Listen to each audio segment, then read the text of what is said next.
Hello. Hello. How's it going? Doing all right. How are you? Doing pretty well. Just a little bit.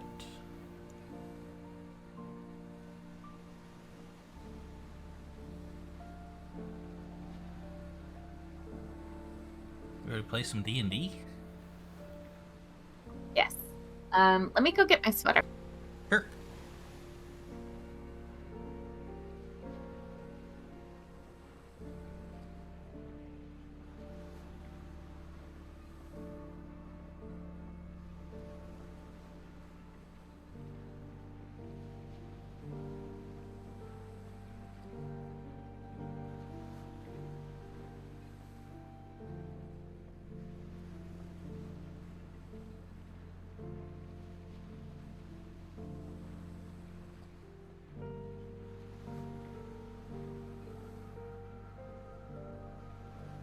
Any questions before we get started? I know that I've used Foundry before, but it's been a while, so I'm probably going to need help with the actual mechanics. That's totally okay. I expect that for pretty much everybody. A little more involved than Roll20 is.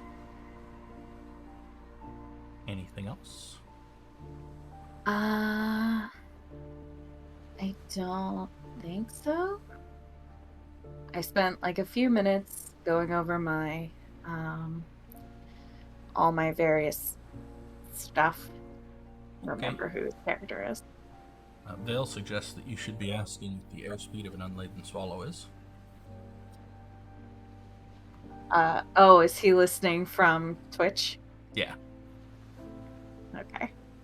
Should I open Twitch to No. see what's happening? You don't need to. I mean, you can if you want to, but then, mute it, because then you'll hear us Right, of twice. course. But you don't need to. Mostly what's happening is Vale is being Vale. Yeah. Yeah, so, how much of that you want in your life is up to you. Oh, I love Rob. I invite him into my life all the time. Uh-huh. I know. I know. Oh, he has promised to also send you all of his comments directly. Oh, okay, okay. Thank you very much. Is Matthew also in there? I don't think so. I don't see him in the list. There are other people, but I don't see Oh, okay. Matthew. Matthew doesn't love us. Well, he said he was going to come, so maybe he'll hop in later. Yeah, maybe so. Shall we get started? Sure, sounds good. Welcome to Faerun, where adventure awaits at every turn. Today, we find ourselves in the kingdom of Cormyr, a land of rolling hills and sprawling forests nestled between the Sea of Fallen Stars and the Dragonmare. It is the year of purple dragons, 1493 DR, and winter has settled in over the land. The chill in the air is palpable, but so too is the sense of excitement and anticipation that comes with the promise of adventure. From the bustling cities to the quaint villages, Cormyr is a land of mystery and danger, where heroes are forged and legends are born. Cormyr's maritime dominance of the Dragonmere has long been a point of pride for the kingdom. The lake, known as the Lake of Dragons, stretches for almost 100 miles from north to south and is a vital trade route for Cormyr and its neighboring kingdoms. At its easternmost, a small strait connects the Dragonmere to the Sea of Fallen Stars, known as the Neck. It is a hub of activity where traders and travelers from all over the land come to seek their fortunes. Cormyr's strategic position on the northern shores of the lake has made it a center of commerce and culture for centuries, and the towns and villages that dot its shoreline are vibrant and bustling with activity. And none of these are more prominent than Donglim. Colorful buildings and a bustling harbor are a testament to the town's proud maritime history. The Blue Mist Trail runs along the coast, connecting Donglim to the larger cities of Cormyr to the west and to Sembia to the east.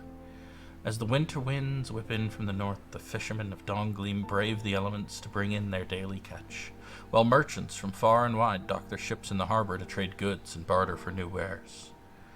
Beneath the town's charming exterior, however, lies a web of political intrigue and family drama. Among the powerful noble houses vying for control and influence over Dongleam's affairs is House Seasilver. Though the main branch of the family, located in Marsember, has fallen from grace with the Obarskir royals, the cadet branch here in Dongleam faces its own set of challenges.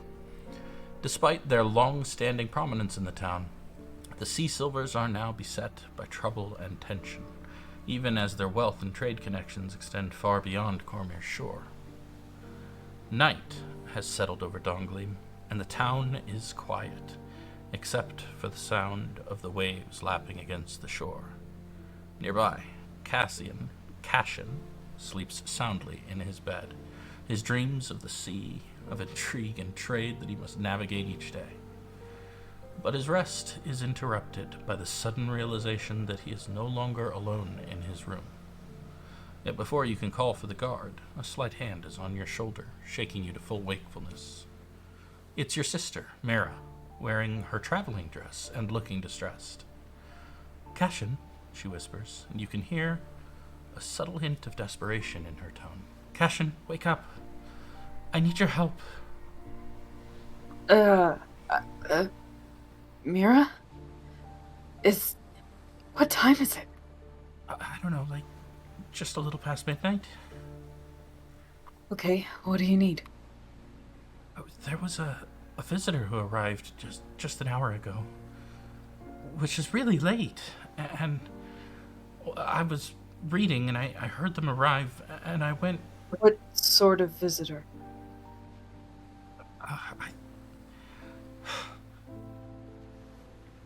Well, a very fancy-dressed merchant from Sembia. I think... Well, no, I don't think. I know that I overheard our parents talking to him. Cassian, I have to leave. I have to go. I have to get out of here.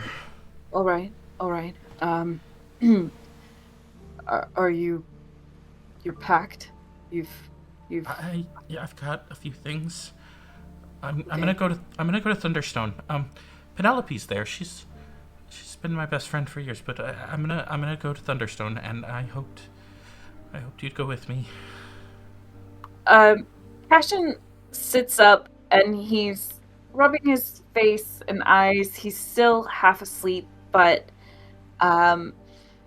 despite being half asleep, he's already agreeing to do this, which is completely in keeping for him. Pretty much anything Mira asks of him, he will do.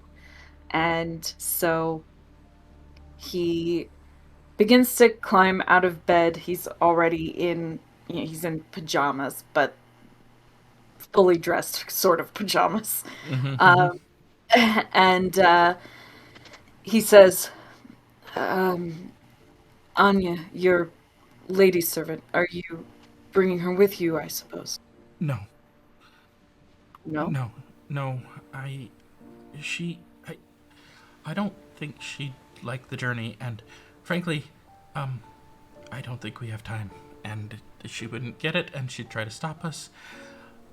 Okay. Gosh, and they're planning to marry me to him tomorrow. Tomorrow? That's very soon. All right. Have you told Antony? Oh no. And he wasn't in the room? I don't think so. Okay, that's But good. you know what he'd say. He'd try to I tell me do. to do it. Go. I saw his signet ring. He had his signet ring on. It's the serpent wrapped around his skull, which you know that symbol as one of your rival mercantile companies. A signet wrapped around his skull is a man named Galder Tam. He is responsible for running a a shipping ring in the greater Sea of Fallen Stars. Very, very many vessels, possibly more than you guys have. Most importantly, though, Galdert Tam is known to trade in slaves. And quite probably, Mira would be his third wife. And you can guess what happened to the previous two. Yeah. So Cassian, pauses, deep breath, blows it out, looks at Mira and says,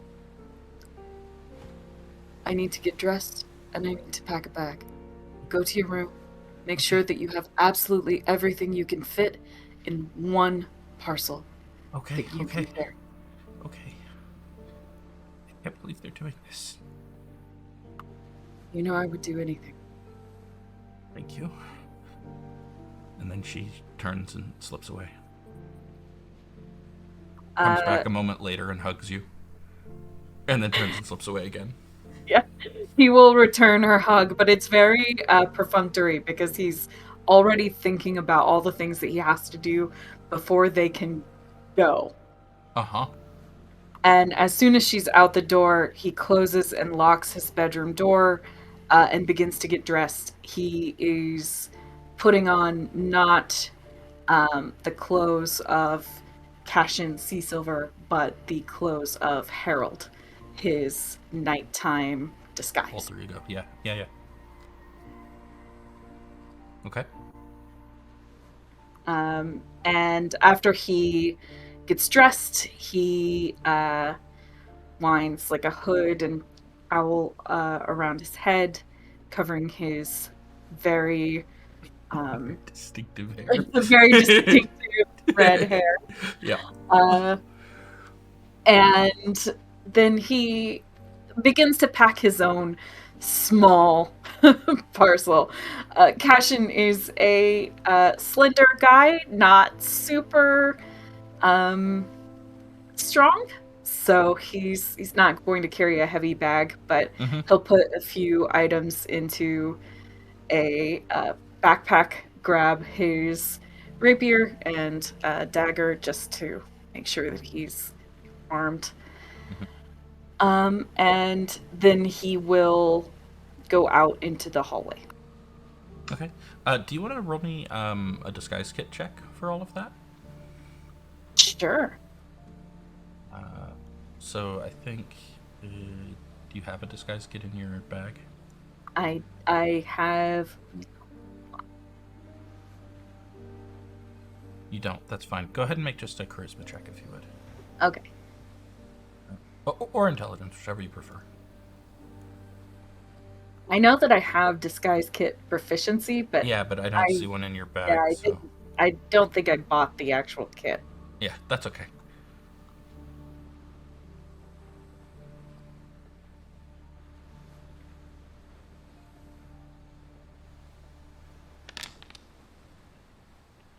Really good.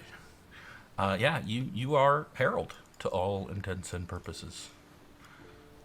While Cassian is typically dressed in bright colors, a red, like a bright red embroidered velvet coat, and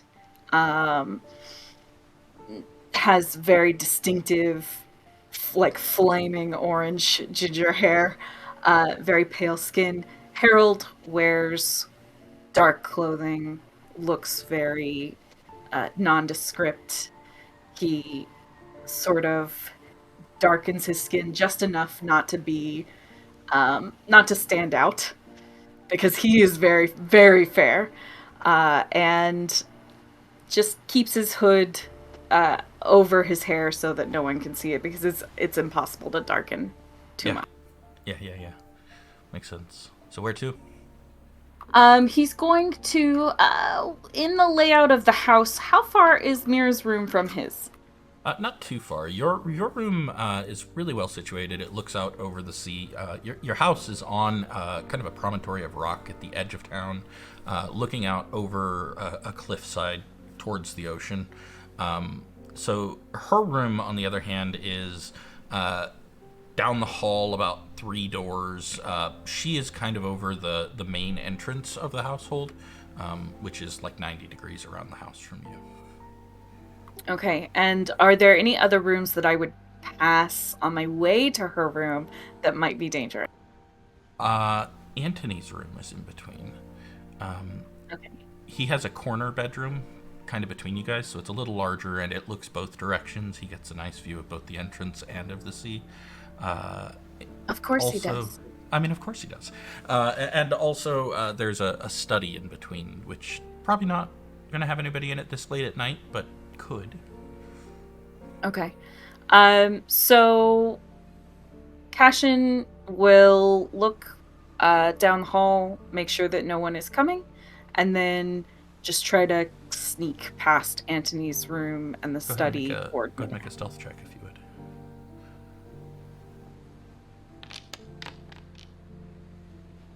Oof. You make your way down the hallway, and you can hear the boards creaking beneath your feet. You try. You know these boards. They shouldn't be doing this, but it's like, you know, the worst scenario when you most want desperately to be silent and everything goes wrong. And you can hear the boards creaking. You hear, as you pass by Antony's room, you hear him stir just a little. Maybe he's not awake. Maybe you're fine. Yeah. He's just gonna keep moving because regardless of what Antony does, he has to keep moving. Mm-hmm. Makes sense. So he's going to go to Mira's door and just try to quietly open it and go in. Yeah, it's unlocked. She left it unlocked for you, and she's now. You see her when you open the door. She's sitting on the bed, and as soon as the door opens, she starts and looks up at you. You see she's been wringing her hands. There's a bag on the floor at her feet, and she just lets out this little of relief as she realizes it's you. I don't know what to do. I don't know how to get out of here safely without being seen. It's all right. I think I have it covered. Maybe. We need to hold on just a moment, though. I may have woken Antony, and we probably need to. And there's a window in this room? She has a balcony. So do you, by the way. Balcony. Okay. And hers overlooks what? Hers overlooks like the front yard. You guys have like a walled garden, so to speak. It's not massive, but it's large enough. Walled garden with there's always guards out in that garden, even at night. Right, of course. So hers overlooks that garden. Yours overlooks the cliffs. Okay.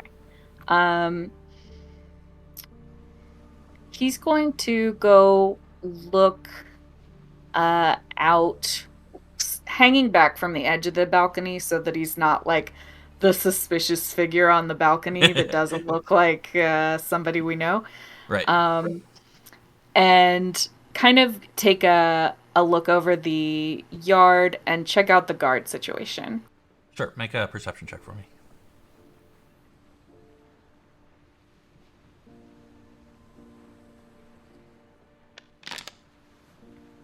Oh my god. The first thing you do notice is that there's a carriage pulled up in front of the house, and it definitely looks like one of the carriages from around town, like a local carriage, which implies it's probably been rented. Because if this really is Galder, he doesn't have a permanent presence in town. He doesn't have his own carriages here, so he just rented one when he came to town. But that does kind of lend some credence to Mira's story, too. You do see there are 2 guards at the gate. Normal for them to be there. You don't see anyone else in the garden. And from what I already know about the guards' movements, how many would I expect that there probably are other than the 2 that I see at the gate? So you would expect the 2 at the gate to be it at night. There are definitely more inside the house, but in the garden, that would be it at night. That would be You it. might also expect that if there's like a very important dignitary here, there could be one or two more around than normal, but like clearly your parents were keeping this a secret, which means maybe they didn't bring extra guards today because they were clearly like this is all meant to be extremely last minute and hush hush. Um, is there anything near the balcony that we could use to climb down?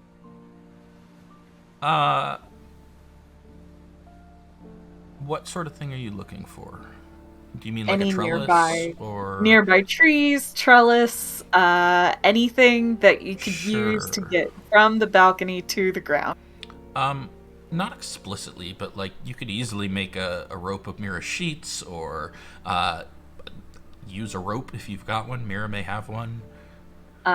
All right. So I believe, let me check my inventory. I think I have rope. I do. I have silk rope, which I remember explicitly It's very nice and trading fancy. for. Yeah, it's a Yes. nice fancy rope. Yeah. Yeah, you can absolutely use that. You could even what's your dexterity?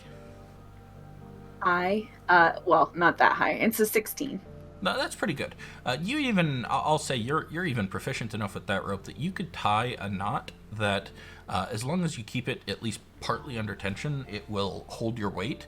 And then the moment you give it a little slack, it'll loosen, so you can get your rope back when you get down.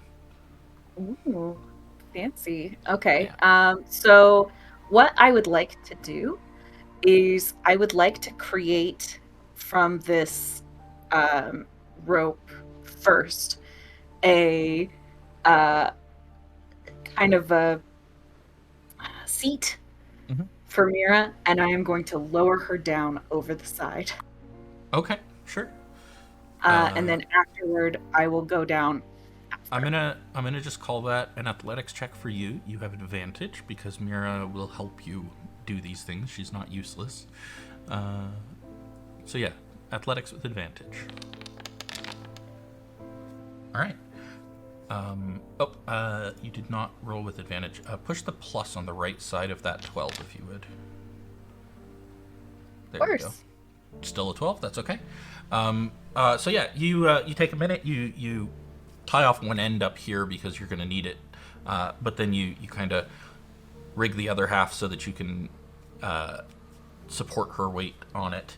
She slings over and gets into place and holds on tight. Starts looking around as you slowly lower her to the ground. She touches the ground, slides off the seat very quickly, and then moves into a nearby shadow. Once she's out of sight, he's going to take another look around. Does it look like any of the guards have seen us?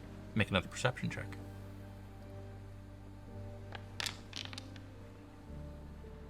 No, Thank God. no. Currently, they look. They're just holding their post. They look a little bored. You do actually see now that you've rolled much better. You do see there is a man who you didn't see before. A gentleman standing on the corner of the gatehouse. He's leaning up against it, and he and one of the guards seem to be having a quiet conversation amongst themselves. You don't recognize him, but he might be the driver. Maybe. Okay. All right.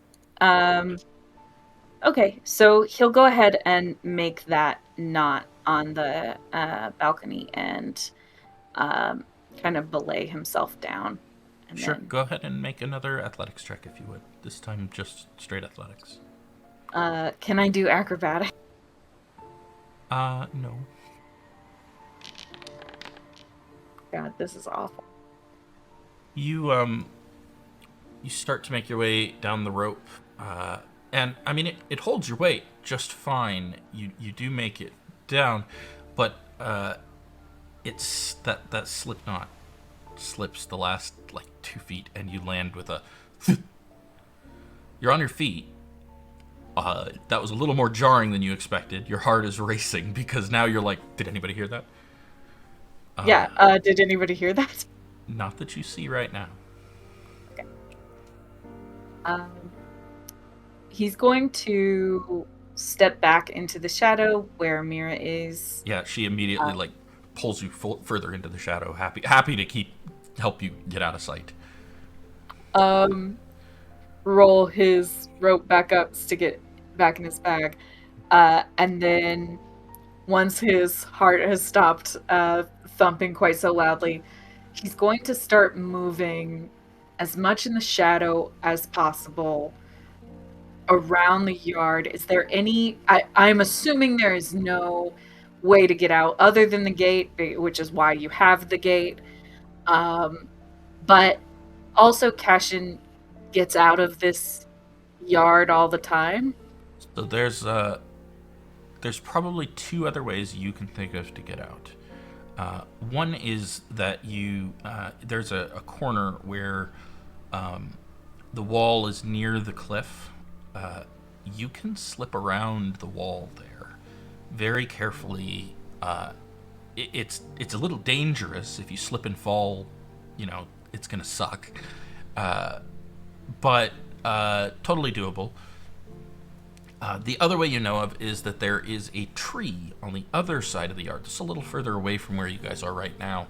But that tree, if you can climb it, will take you up and over the wall onto a neighboring rooftop.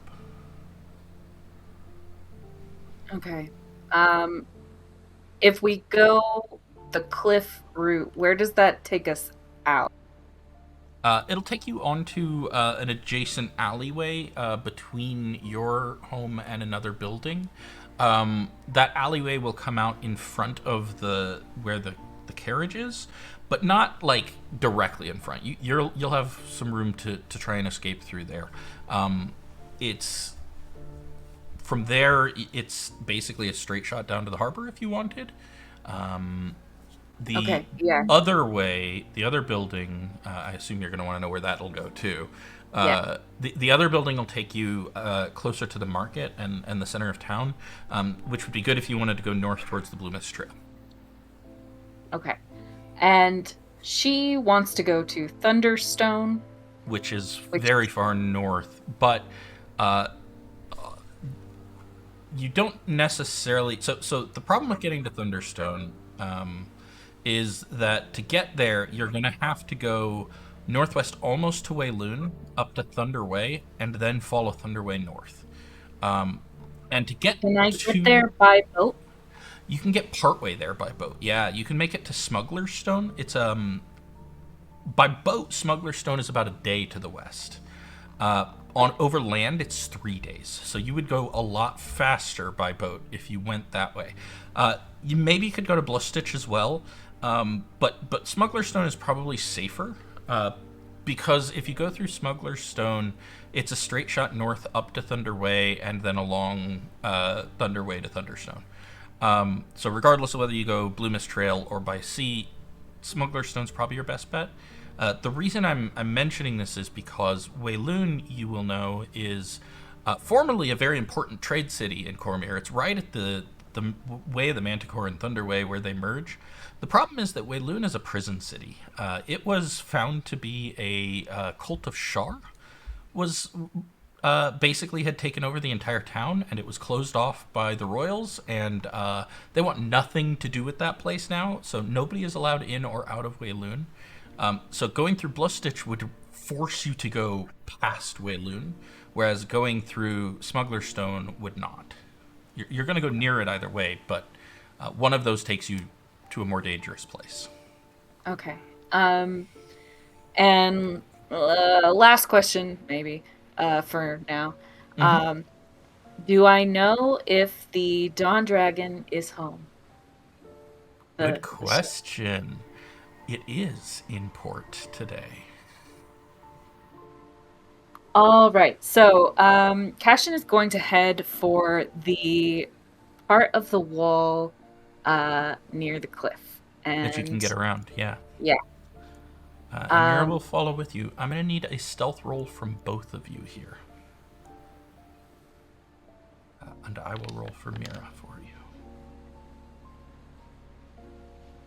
you. Nice roll. Here is Mira's. I will do hers publicly so you can see it. You all totally missed my silent cheering, but I did do that. All right. So Mira rolls an 11. You rolled a 25. That averages to some number. 18. Pretty darn good.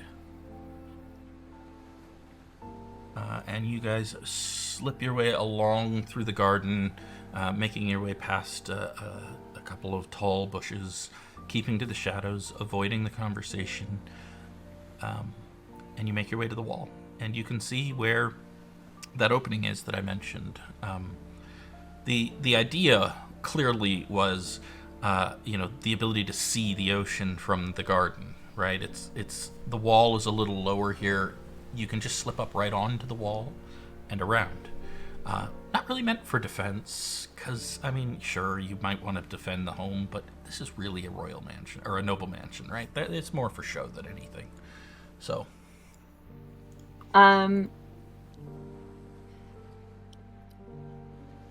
When...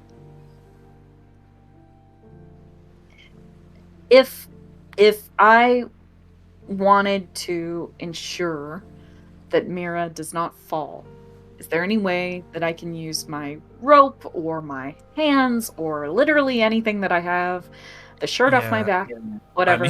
The best way is probably going to be to hold her hand as she gets up there, keep hold of her as she slips around.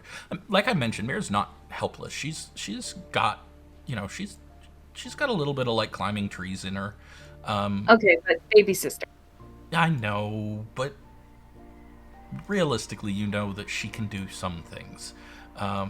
And so, yeah, as long as you hold on to her hand, if she slips, the worst that happens is you pull her back up. Okay. So, yeah. Would it be, he's going to try to gauge this and get up on the wall himself, and then try to pull her up and lift her over. Sure, yeah. You get her up onto the wall with you, and then I assume you want to kind of swing her around the wall. Yeah, not a problem. Go ahead and make an athletics check for me. I'll give you advantage again. Mira's obviously again helping. How do I toggle advantage? Oh, I think it's Alt. When you roll, it might be Control. When you click the roll, you hold down the Alt key. I think it is. Oh no, it's the other one. So 17. It might be Control. One of those three. Alt, Control, or Shift turns into advantage. Okay. One of them asks, and Alt is clearly the one that's for disadvantage. Because I don't. I actually think I hit Control. So. Oh well, okay.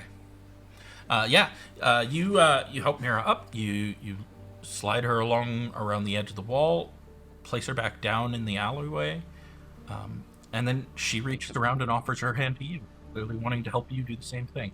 So go ahead and make one more athletics check with the dictation.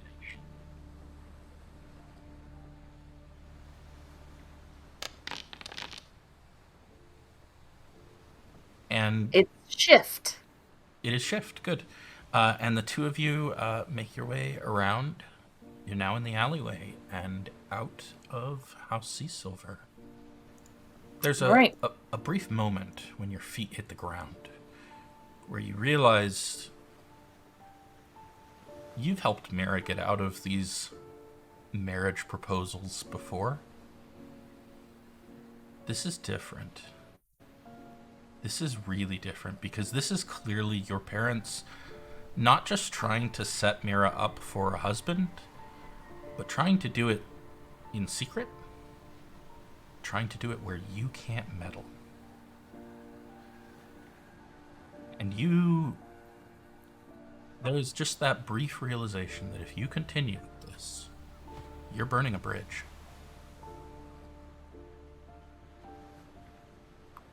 Cassian is smart, and he put this together pretty quickly.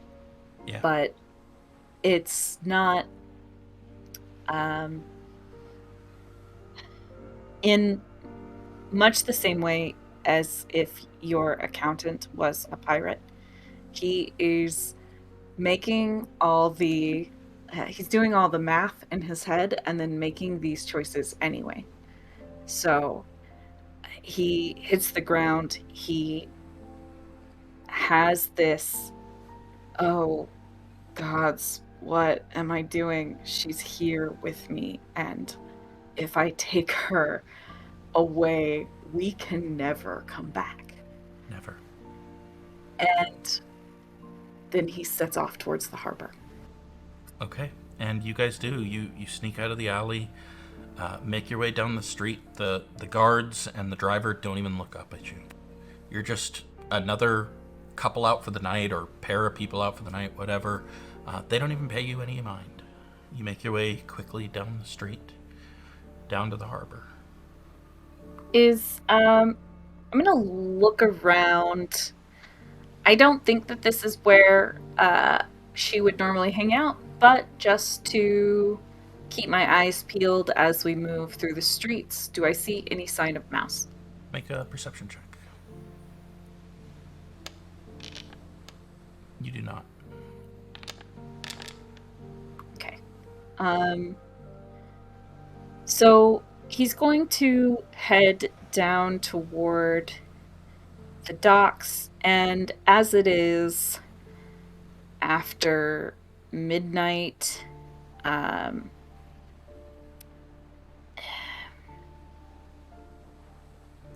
don't know that Ricard would sleep on the ship when it is at port, but I don't know that he wouldn't.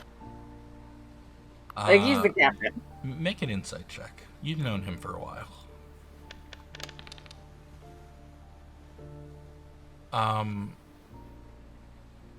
He makes a show of being a ladies' man, a creature of the night. He's actually kind of an introvert. He likes your company. He likes the company of specific individuals that he knows really well. He doesn't. So yeah, he'll go out for the evening, spend the night getting drunk with his crew, claim that he's going to conquest, 700 whores or whatever, and then he'll slip quietly back to his cabin every time. That's kind of what I was thinking. So, Cassian leads Mira down to the docks and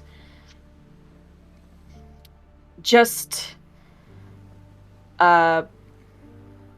boards the Dawn Dragon I mean, honestly, like he owns it, because he does. Because he does. Yeah. Own yeah. it. Absolutely. And I mean, there is a watch. There's always a watch boy, but he just looks up at you, gives a little wave because he recognizes you, and ignores you. He figures you're coming to talk business with Ricard because, that's what you do. That's what we do. Yeah. So he will go immediately to the captain's cabin, knock quietly on the door, and then immediately let himself in. He's not waiting for an answer. You do get an answer immediately. It's, huh? Yeah. Hold. Wake up. Hi, Cassian. And he's in a long tunic, pair of hose, that's it. He looks tired. He looks a little drunk. He looks, like he's been carousing. Yeah. And you and Mira slip in through the door. Mira closes it behind you two because she gets it. It's actually when he hears the door close and sees that you didn't move to close the door that his eyes turn and he sees Mira and he's like, "Oh, hello, Mira. Cash?" Cassian looks around for water. Is there like a pitcher or anything? Yeah, he's got a barrel in here with a spigot that he keeps that's fresh water, mug right next to it. He's going to pour Ricard a mug of water, hand it to him, and say, we need to make for Smuggler's Cove. It's very important, and I would not ask this of you for any reason other than probably life or death. You know I wouldn't. Slow down a little. I'm really drunk.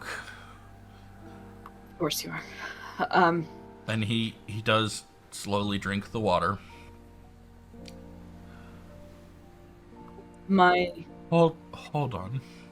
Steps past you, gently takes Mira's hand and guides her over, sits her down at his table, motions to another chair for you, and then takes his own chair. Cassian does not sit down. He's like He's pacing in like a very small circle. Yeah. Over here in a corner. Yeah. Nevertheless, Ricard does. Mira does. She looks amused at him, but she's keeping quiet because this is your show. He watches you for a minute, shakes his head, and says, "You're gonna make my headache worse." All right, Smuggler's Cove. Why? You Wait, know. Do I want to know why? No, you don't. Great. Okay. Do I want to know All what you the need cargo to know, is? No, all you need to know is that you were given orders from me to deliver us to Smuggler's Cove. Oh. Okay. And I suppose you want me to set sail now? Yes. Right. You know, half my crew's at port. Can you sail without them? To Smuggler's Cove, aye. Then That's not that far. I wouldn't ask, but it's dire.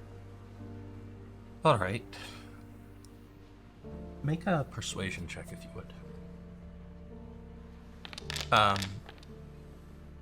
I was going to say you have advantage because this is a long-standing relationship in your vessel. Better. I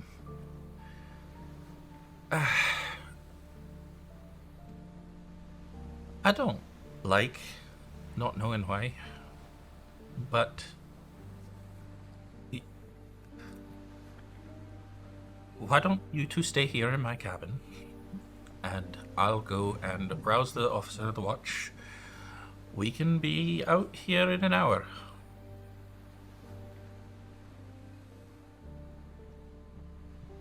Mira, you stay here. Ricard, you do that. I have something else that I need to do. Fine, but do you want me to hold the boat then? I'll be back in an hour. All right. Don't leave without me, but I'll be back in an hour. Be ready to go when you get back. Absolutely. Fine. And he just turns around and leaves. He turns and looks at Mira and just like, your brother is way too smart and way too stupid for his own good.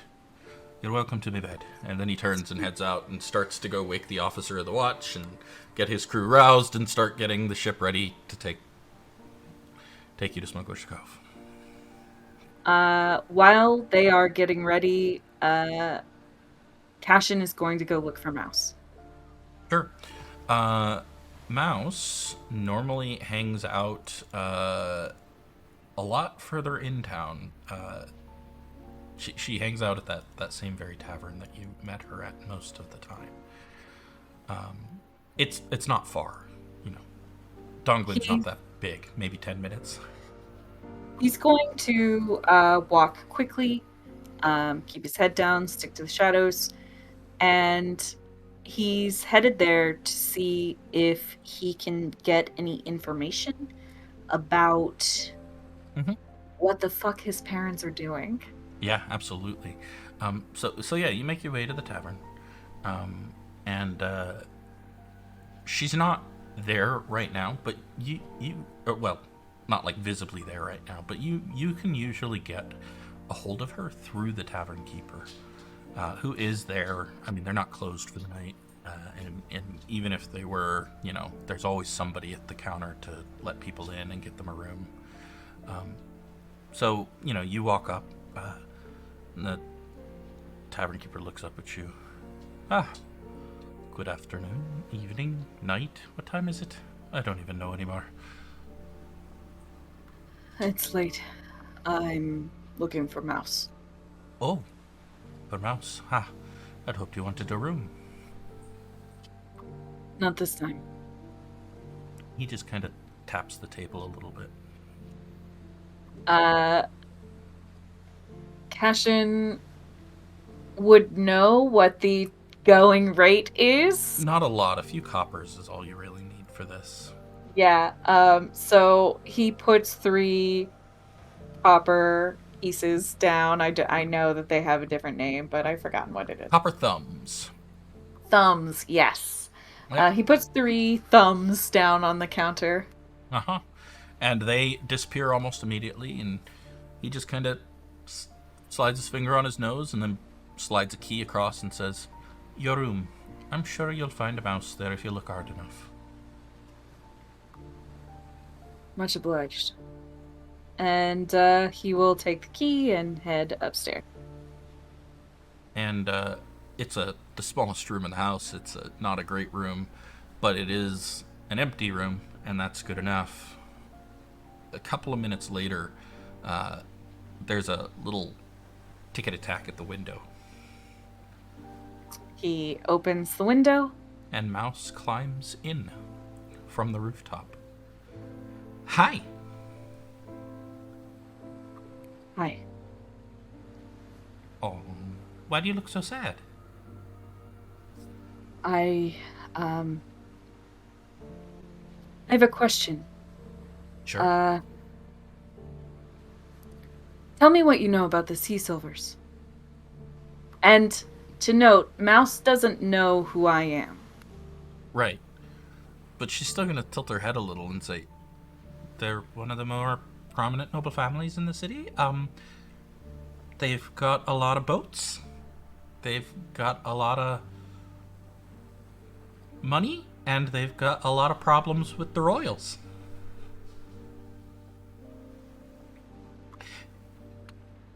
They have a guest this evening. Oh, yes, they do. Galder Tell me Town. that. Do you know why? Well, I've got some rumors, but none of them are definitely true. And none of them sound great. But I'm pretty sure that they're negotiating some kind of a deal with him, trade deal with him. But why else? I don't know. He's competition for them, and he trades in slaves, and those aren't even legal in Cormyr anymore, so... I mean, he trades other things. Still seems a little weird. Does seem weird. I wondered if you had heard anything else, anything about the children? Well, they're hardly children. Isn't the youngest like 18? But, You know what I mean. Nobles are all children. well, I mean, you're all children to me, but, well, He kind of like tips his head and then he realizes he has no idea how old Mouse is. no idea how old she is.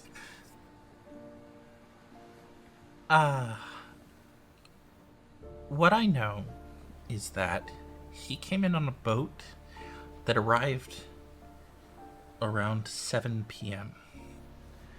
I know that he spent about an hour arranging his affairs getting himself a very nice suit, getting himself a very nice carriage, and getting himself the finest room in the finest tavern in the city. I know that his boat has plans to leave tomorrow morning.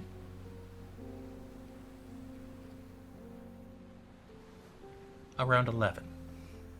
Which is awfully late for a merchant to be leaving. And it's awfully quick for a merchant to be turning around when they only arrived at 7 the night before. How do you unload and load cargo that fast? You don't. Right. Right. And then he went to the house after arranging all of that.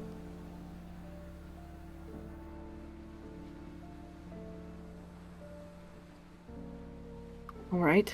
Well, it seems that my hunch was correct. What's your hunch?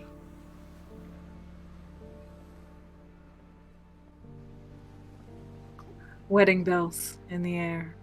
Ooh, that won't go over well. She's a lesbian, you know. Is she? Uh-huh. Don't repeat that. Interesting. Why not? You don't know it's true. Fair, but I have an awful lot of evidence. What kind? Well, I know that she's been engaged 4 times in the last year alone, and each of those has been disrupted. I know that she has some friends in town that are female that she spends a lot of time with.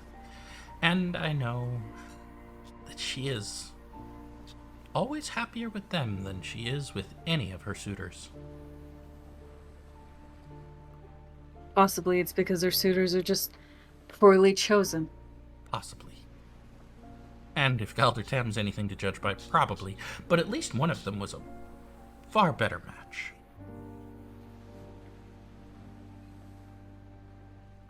Don't repeat it. And he takes a golden lion out of his purse and pushes it into her hand. And she takes it, and it disappears almost instantly.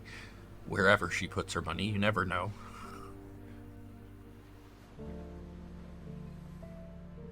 And then he takes out another and says, "Forget we ever met." And gives that to her. There's a brief moment where you see her. She's always a little bubbly, always a little cheerful, always excited. Like, the intrigue is the part that she loves the most. The game is what she loves the most. And when you say those words, that facade breaks for just an instant. There's a almost dangerous recognition in her eyes, and then it's gone.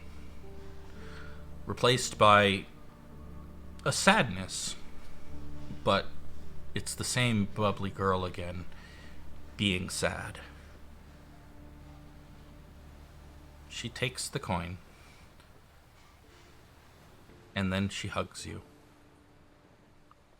and says, "I don't know anyone named Harold. Never heard of him. I don't either. But if I had, tell him to be careful." I hope you will be. I have to go. Whoever you are. And he takes a step back and says, "Take care."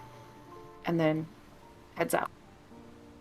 Leaves the key on the counter and disappears back out into the night, heading towards the harbor. By the time you get back to the ship, it's actually only been about 30 minutes. The crew is busy getting the ship ready to go, but they're only about halfway through their preparations. you do see there are a couple of men coming in from shore. Clearly, Antony was able to get a couple of his crew back, slowly filling out, slowly getting the sails double-checked and ready, getting the ropes double-checked, making sure that everything is ready for sail. Is there anything you want to do before the Dawn Dragon takes to the sea?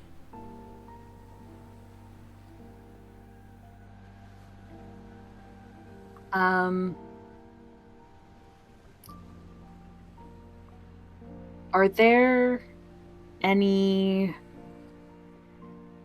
It's so late at night, there's nothing I could... There's probably nowhere I could buy anything, and I don't really know that I need to buy anything, actually. The ship has food, right? We have stores on the ship. I mean, that's Antony's job. Well, Ricard, yes. sorry, Ricard's job. That's his job, is making sure the ship always has its stores. So he has a capable crew. Okay. So, no, I think he will just, oh, yeah, is there anywhere that I could get a disguise kit? It is like the middle of the night. Make an investigation check.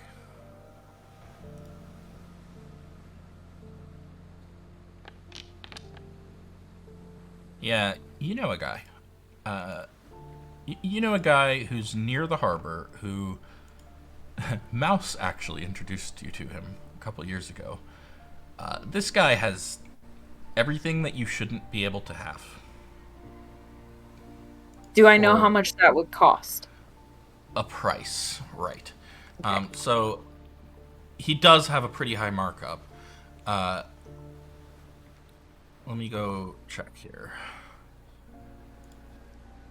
So a disguise kit is normally 25 gold. You suspect it'd probably be closer to 30 from him.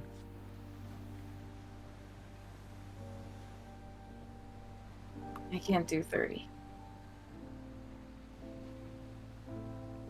So he'll think about it, and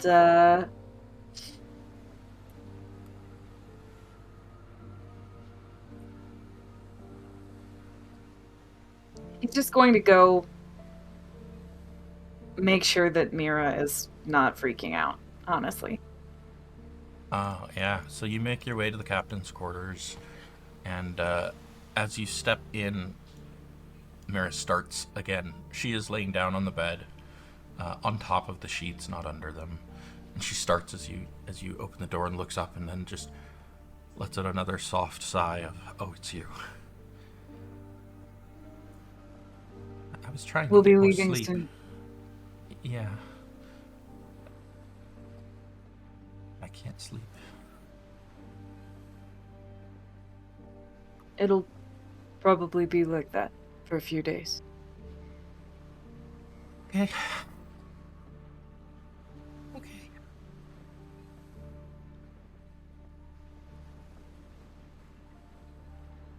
Are we leaving soon?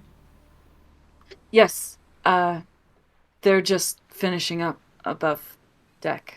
It won't be long now. Okay.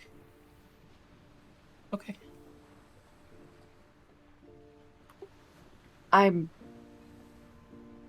proud of you for coming to running away from home?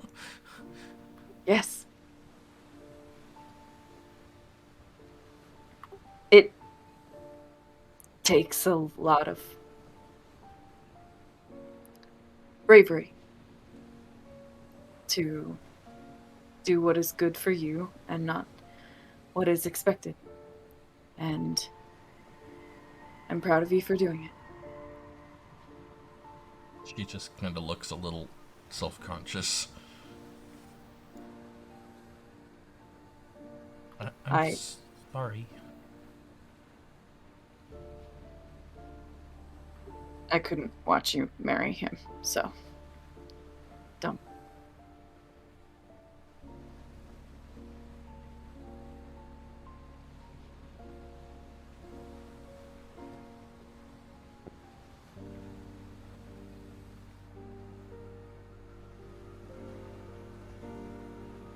and eventually he sits down in the chair next to the bed. He just drinks out of Ricard's mug, the mug of water. Yeah. And he will take his own water skin that he kind of always has and give her that to drink because he doesn't want her to have to drink after Ricard. That's weird. He puts a hand on your water skin and pulls her own out of her bag. She came slightly prepared. He's like, okay, I see that you are not a child. I get it. And he'll just, try to chat as casually as possible with her, which is almost impossible. He's not a casual chatterer, even when. And this is way too tense. Yeah. Yeah. You guys have the most awkward casual conversation for about 30 minutes, and then there's a knock at the door, and Ricard steps inside. We're about to set sail. You both ready? Yes. Right then. He steps back out and closes the door, and you hear him start calling out orders, and soon you get underway. The air is cool and crisp as you set out through the swampy harbor and onto the green waters of the Dragonmere. They offer no resistance. Cassian would probably go upstairs and watch as Dawn Gleam disappears. Yeah. You can see it not for very long because it's still dark. An hour later, when that pre-dawn gray crests the eastern horizon, you can see the coastline because you're following it. But Dawn Gleam is long behind you by that point. You sail your way up the coast, following the Blue Mist Trail. It's beautiful. It was home. It's another 10 hours before you see there's a rocky inlet, a little cove that was once extremely popular among smugglers, hence the name Smuggler's Stone. Over the last couple decades, the Crown has really been cracking down. There's a permanent station of 2 dragons here that are always checking cargo of ships as they come into port to make sure that they're legal. The thing about Smuggler's Stone, it's not really a port. It's more like a little dock, a fishing village, and the Dawn Dragon can't actually dock there. But nevertheless, you can moor out in the harbor. A boat is lowered, and Ricard comes to get both of you as the ship is stopped. Cassian, we're here. Already? It's not a very long trip. All right.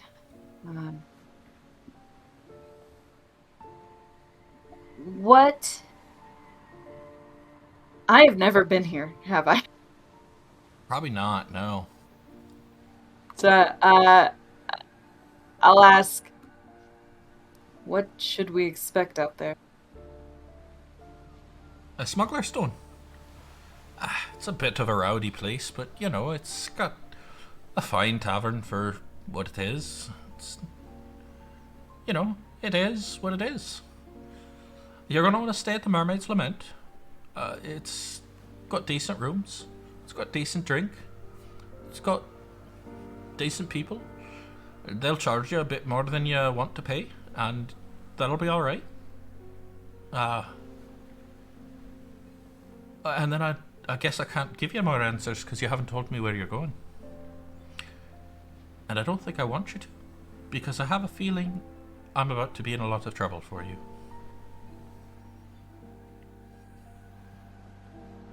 Cassian closes his eyes and says, "You know how you always told me that all I had to do was say the word and we'd turn pirate. Aye. I didn't ever want you to have to do that, and I still don't.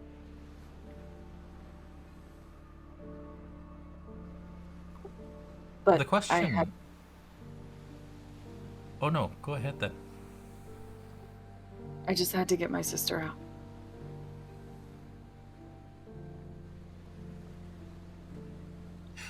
The question you've got to answer for me now, and it's all I'm going to charge you for this trip, because I do have to turn a profit, you know. These men expect to be paid, you know. Aye, so, one question only.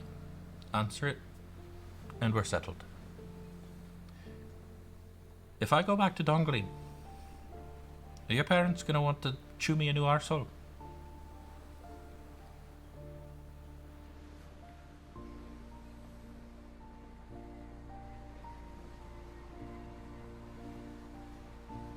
I guess that depends on what you tell.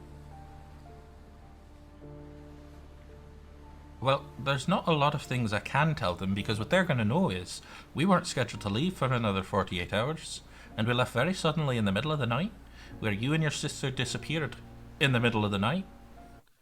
I mean, I don't have to tell them much. They're going to be able to put two and two together. They're a bit old, but they're not daft. You're right.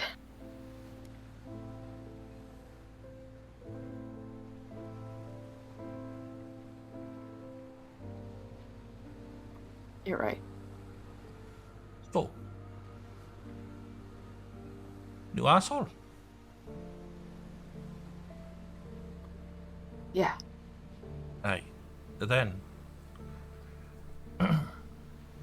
with all the love in the world, Cassian, all of it, and I mean that, it's been good knowing you, and I hope to see you again. Because next time I do see you again, I'm going to kick your ass just a little bit for this. You owe me one. I'll take that. Good. And there's like a bit of a tear in his eye, but he's doing his manly best to keep it, hold it back. And he does the whole like handshake that he claps another hand around thing. Like, we're not hugging, we're handshaking. Yeah, That's what kind definitely. of friends we are. Yeah, But then, except Ricard isn't letting you get away with that. He's pulling you right, into a yeah. real hug, and he hugs you tight. And he says, if I find out that you've gotten hurt and aren't able to carry out this debt, I swear to God, I will have Umberlee's priests drag you from the depths of hell and bring you back so that I can kick your arse one last time. Do you understand me? And there is possibly one stifled sob in Ricard's shoulder. And then Cassian laughs and says, "You wouldn't let me rest, I know you wouldn't." You're damn right I wouldn't. Now get your sister to safety, whatever it is. My men will take you to shore. They don't need to, they don't. I could... Well, they do, because I want my boat back. Well, what if I need it? It's my boat. Not anymore, it's not. Fine.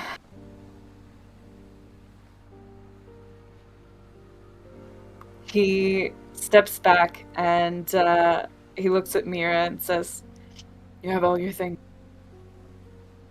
He nods. And at this point, Ricard turns and grabs Mira and hugs her almost as tight as he hugged you. And he says, "Now, Mira, your brother's a bleeding idiot. But he's got a good heart. But he's a bleeding idiot, so you're going to have to be the smart one for him. Because he's not that. I mean, he is that, but he's not that. So take care of him." And Mira just nods, and she is quite willing to cry. And is openly crying. Not sobbing, but there are tears rolling down her cheek as she hugs him back. She didn't know him as well as you do, but you two have talked about him a lot. She understands this relationship pretty well, and she is pretty empathic. But she hugs him back and says thank you, and says that she'll do her best. And he nods and seems to accept that. And then motions you off both towards the boat, where there are 2 sailors waiting to row you to shore. Right. We will go get in the boat, and when we do get in the boat, Cassian will take charge of the oars because he's, he can drive a boat, but also like he's very weak, so he can't do it all by himself. And they will help you row the boat to shore. As you're making your way from the ship, make a perception check for me.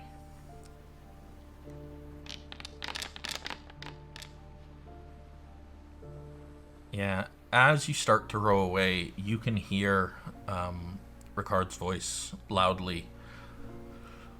"All right, lads, all of you up on deck. We've got to have a discussion."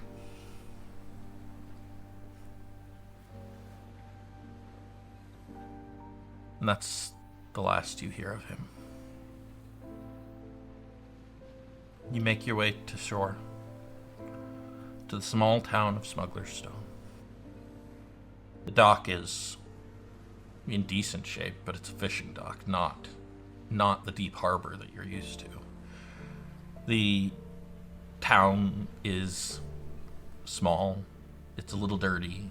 It's a fishing town. It smells like fish. It looks like the sea. It's dirty, but it's quaint, charming. The buildings are reasonably well maintained.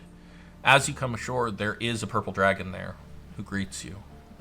He's in a chain shirt with a tabard bearing a white tabard with the purple dragon of Cormyr on it. And he holds up a hand and says, "Stop! Any cargo to declare?" None. Only our personages. Right.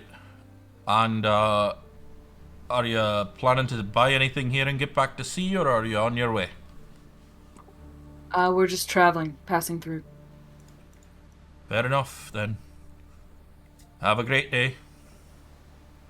You as well. Lets you pass into the town. It is just a little past dinner time, and although the ship had food, it wasn't the most appetizing of food. The inn is nearby. It is it's called the Mermaid's Lament. There's a little sign that reads that with a picture of a mermaid with a harp in her hands as its sign. As you head inside, you're greeted by the sound of music and laughter, the warm glow of a fire in the hearth. The innkeeper is a woman. She looks up as you enter and welcomes you with a smile. Offers you a plate of seared fish and chips. Decent fare. Not the finery you're used to, but it's decent. It's decent. Are you going to want 1 room or 2 for the night? We're probably going to want 1 room because Cassian is not letting her out of his sight. Yeah, and that's fair, and she agrees. She is not interested in being by herself right now. So she'll charge you, it is a little steep, like I said. She's going to charge you a gold piece for that room and for the food. But it has 2 beds. They're reasonably appointed beds. A small window that looks out towards the ocean. Where, when you do look out, the Dawn Dragon is gone already.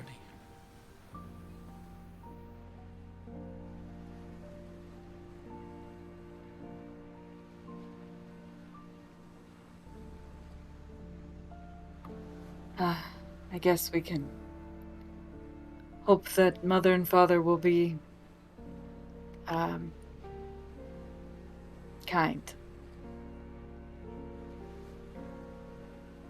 I don't think he's going to talk to them. I don't think he is either. He'll be okay.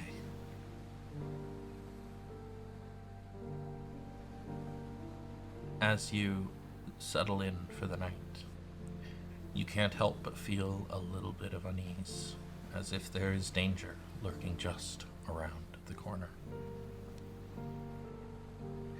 The next morning, as you wake and start to make your way out of town, heading up the winding trail towards the Thunder Way, you pass up the cliff, through the buildings, and it's just not even 50 feet out of town when your fears are realized. 3 men armed with crossbows come out from the sides of the trail and point them at you. Well, well, well, says one of them. What have we here but a pair of peacocks out for a walk?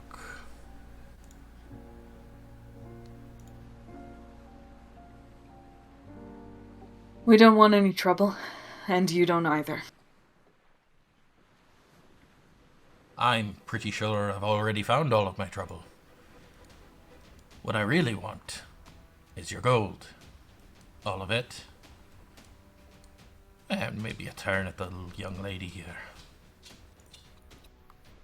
I'll give you one opportunity to turn around and go back where you came from. Well, you could fuck off with that then. Shall we go to initiative? Sure. Do I have to click my token? So the way that it works is a little different. You're going to right-click your token. There's crossed swords and shield. Click on that. And it will add you to the initiative. And if you look up in the top right, you'll see crossed swords that says combat encounters. And that's where you roll your initiative.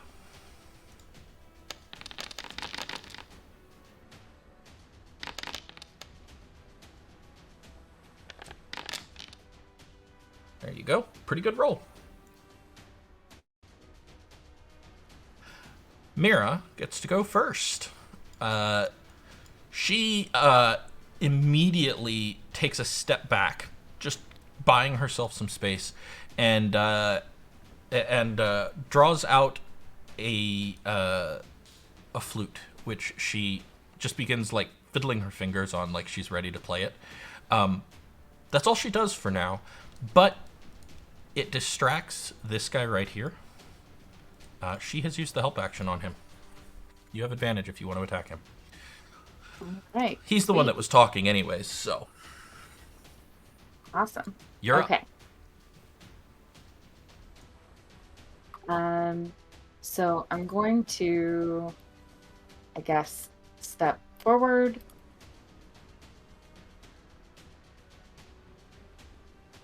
And like I said, I have not used this in a while. So please. Okay. Let's go ahead and just drag your token towards him. Okay. That's probably good. Oh, and then 2 ways to do this. You can left-click on your token and hit the cross swords to the top left. That will activate a really nice little like HUD. Oh yeah, we have like the UI thing here. Yeah, which you can then use to like roll with your rapier for your attack. And as you noted, you can hold down shift when you make the attack to gain advantage on it. Okay.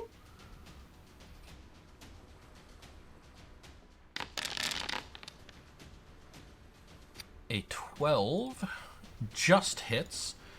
Go ahead and roll. Oh, you rolled the damage. It's 8. And then you can add sneak attack to that. I don't know that I ever set up your sneak properly. So for now, just roll 1d6.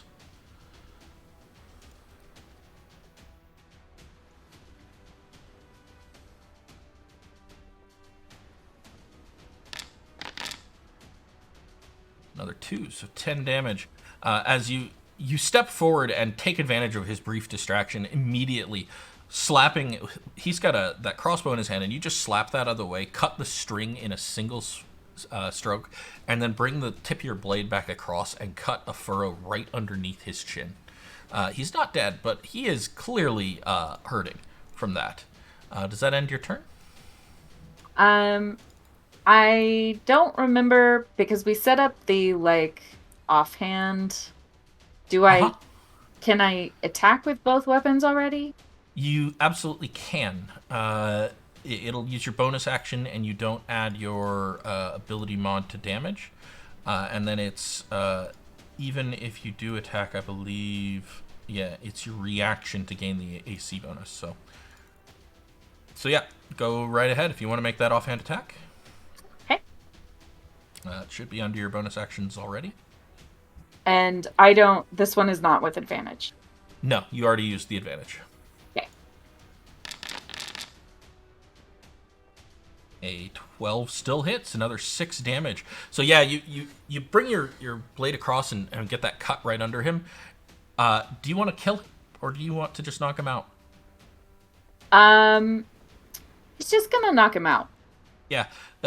While he's busy like reaching up to grab at his throat, you bring your dagger up and just slam the pommel down on the top of his head, and he collapses like a sack of potatoes. He is unconscious. And then he'll turn immediately towards these other two with both blades drawn like in a ready stance. Yep. The first of them immediately tosses his crossbow aside and rushes at you, drawing a scimitar as he comes. He is going to make a scimitar attack against you. Does a 17 hit? It does. Are you going to use your reaction to make it not hit? I believe you get a +4 if you use that. I am. All right. So yeah, you use your reaction to you bring your parrying dagger up and just barely manage to deflect that aside. Barely. That is his turn. The other one takes a step away and fires his crossbow at you. But he misses. You duck under the bolt. Mira.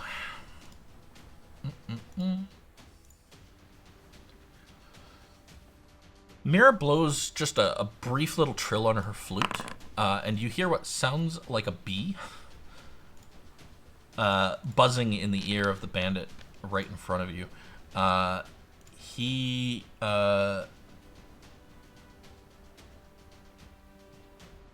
manages to... Oh, no, he doesn't. He reaches up and like starts swatting at this bee, clearly distracted, and looks like it is doing a bit of frustration to him. You do not have advantage this round, though. All right. Go ahead and attack with my rapier. Okay. Ooh, that misses. Yep. Offhand? Yes. 16 hits for 6 damage. Yeah. I assume you also don't want to kill this one? Yeah, just knock him out. Yeah, again, so you start to stab at him with your rapier, but he's like dancing away, and it's actually distracting you. And And, like, just in frustration, you just take a step forward and again just clobber him on the top of the head with the pommel of your dagger. And like his buddy, he collapses to the ground. Are you sure you still want to do this? Fuck! No! You don't have to. Uh-huh! And he turns and starts to run. But he stops and looks over his shoulder as if he's making sure you're not going to follow him. Mira is going to move up here next to you, waiting to see what you decide you want to do. Very pointedly, Cassian sheathes his rapier, but not his offhand weapon. Yeah. Okay. We'll end it there then. The guy continues running and is quickly gone from your sight. Mira immediately grabs your arm and starts like looking you over. Are you okay? I'm fine. They didn't even touch me. Are you all right? I'm fine. I just wow. I didn't expect that. You probably should. He looks down at the two men at their feet and says, Do they have anything on them? She gives you a look like, what? Mira, we have no money and no food. We have to take what we can. Understanding kind of dawns, and she tucks her flute back into her pouch and kneels down and starts digging through their pockets. He will look through this other one. You find 28 copper thumbs in a little pouch. And Mira's eyes widen a little, and she holds up a bag towards you. 14 golden lions. He takes it and puts it in his purse, but like it inside its own bag. Mm-hmm.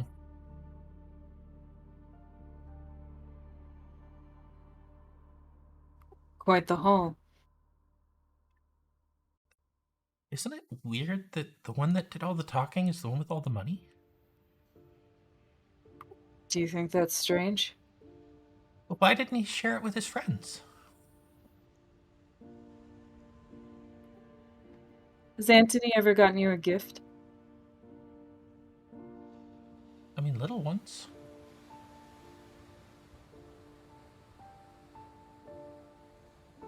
He's never gotten me a gift. What? Oh.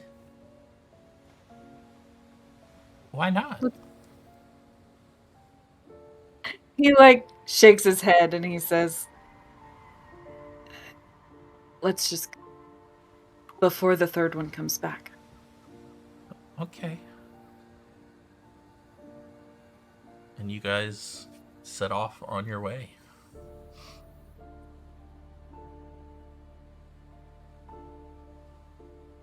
It's about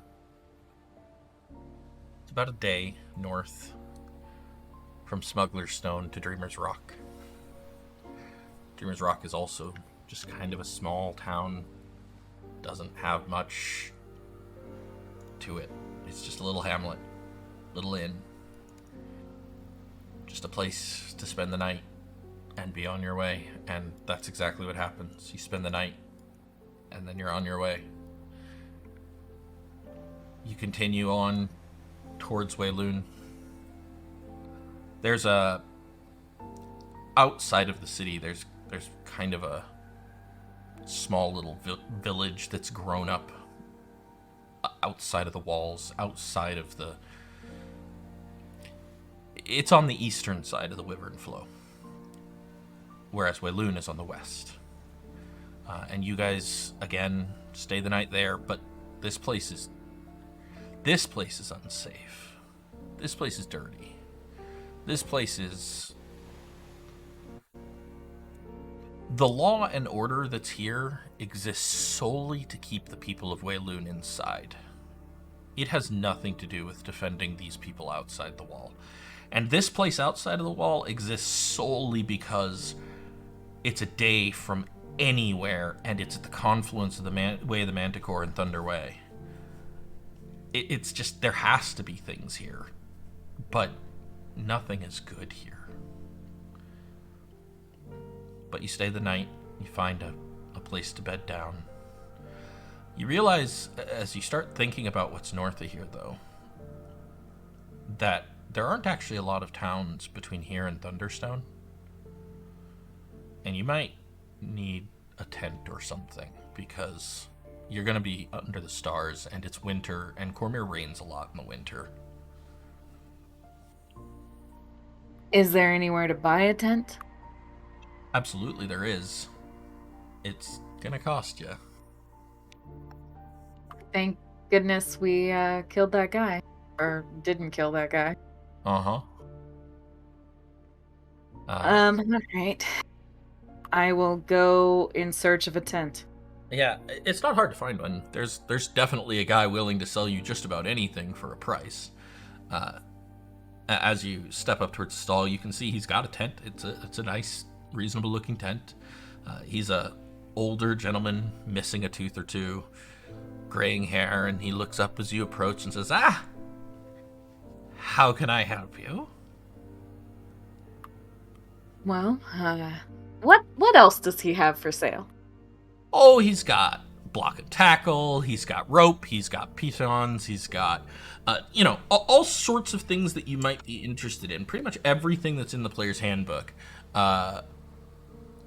except the really nice items. So he doesn't have silk rope. He's got hemp. Right.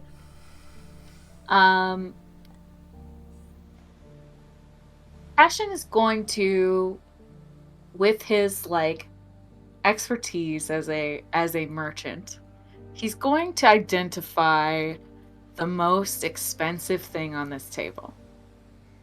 Ooh, okay. Give me a moment.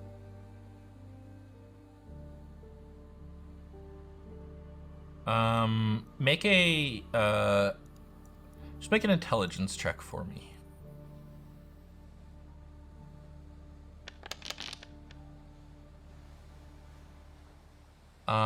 The most expensive thing on the table.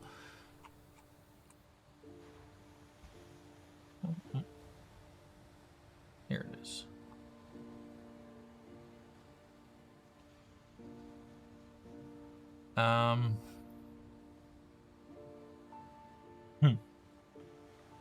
There's a bottle on the table. Little flask looking bottle. Liquid is a little viscous, little bluish in color. It's just there on the table. But you can tell just from looking that this is magical in some way. Probably the most expensive thing here. Okay. And is there... So he's got one tent? He's got 2 or 3 actually. Got 2 or 3? Do they all look roughly the same? Yeah, one's greenish brown, one's brownish green. The third one's brownish with a hint of purple and green. Okay. And does Mira have a bedroll or anything like that? She doesn't. Okay, that's what I was afraid of. She's got her clothes. She's got a couple of coins. That's it. She's got her flute. She's right, definitely prepared for this. Super prepared. So he's going to look at the wares on this table, and he's going to nod at the bottle and say, "It's a nice item. What's it do?" Oh, that there is a genuine potion of healing. Really? Mm-hmm. 65 gold. Where'd you come by that? Ah, now that would be telling. It would be. And I'm not in the interest to tell. I sell, you buy. That's the way it works. 65, that price is quite dear. Well, not a lot out here next to Wayloon. Do you find you've got a lot of call for potions of healing? No, just the one. That's why I've only got the one. Not many people want to buy it. But I've only got the one, so I've got to get its value out of it. Of course. Obviously. And, these other things that you have. You do good business. Oh, well, wagon wheel breaks, I've got an axle, or a man needs to go climbing, I've got pitons for him. You're the only one who sells here. I'm the only one who always sells here. Periodically people come through and try to open shop, but then they always wind up finding it's uncomfortable here. I like it. Cassian kind of is bothered by that, but Oh, your mic cut out there. I heard you say he's bothered by it. No, still no mic. Oh no.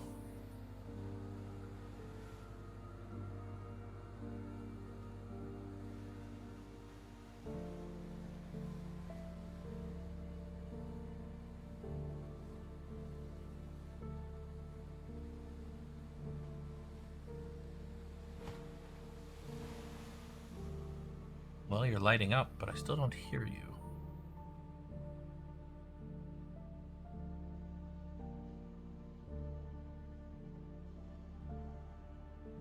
can you hear me now? Hey! Okay, hold on. Can you hear me now? Yes. Probably something with my push to talk button. Weird. Yes, extremely. Okay, so anyways, Cassian is bothered. But is doing his best to not look bothered. Mm-hmm. And he nods and is just looking, quietly polite. And he would have come at a time where there wasn't a lot of other business. Mm-hmm. And he's going to kind of just start asking questions about random things on the table. He's just trying to get a read on the entire, all of the table, basically. Okay. Yeah, make an insight check if you would. Oh, God. Alright, so I rolled so many 2s and 3s tonight. So here's what you find out.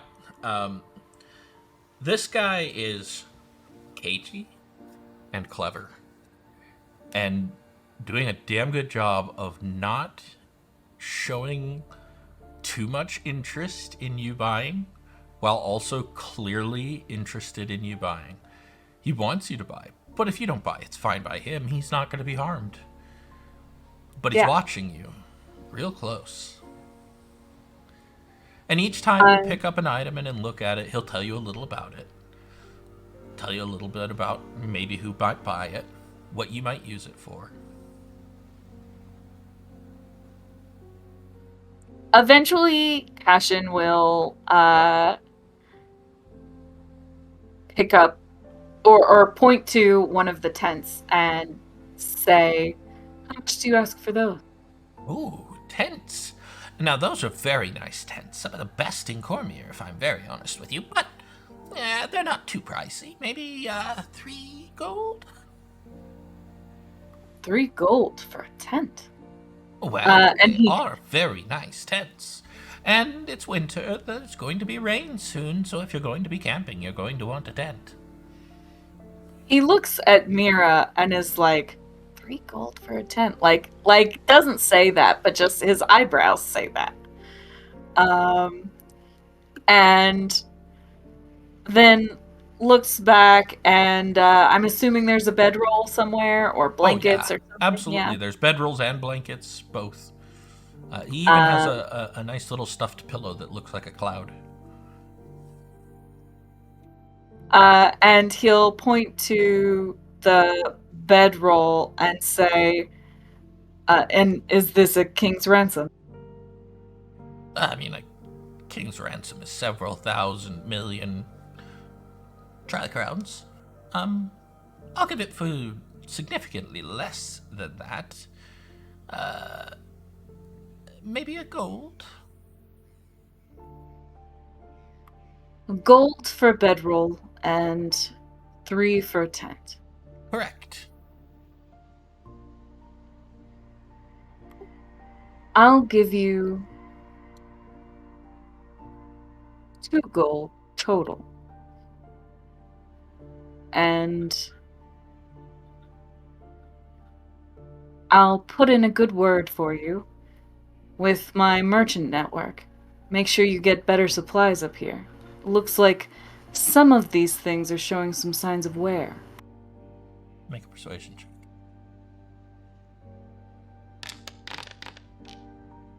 Oh my god, you're kidding! Well, 2 gold is less than I paid for them. To have them here to offer them to you, so that's not going to do. But for a fine, handsome gentleman like yourself, with such a beautiful sister,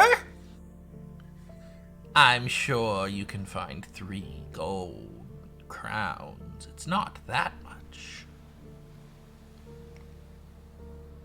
For the tent and the bedroll? For the tent and the bedroll.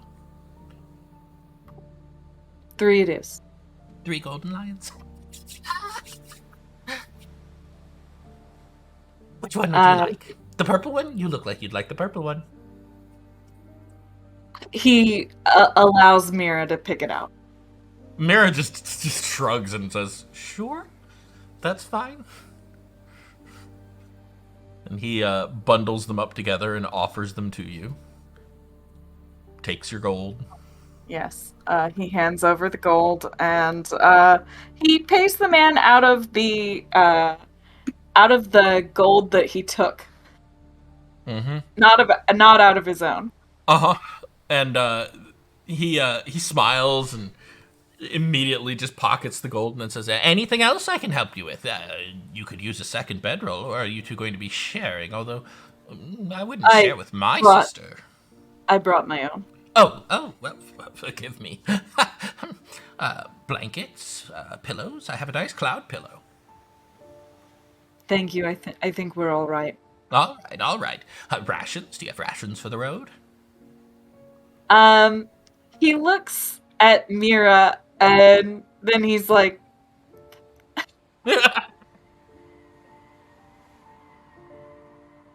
"What do you have on hand?" Well, you know, your typical adventurer's rations. Nothing too fancy. And what do you charge for those? For such a fine customer, 6 silver for a day's rations.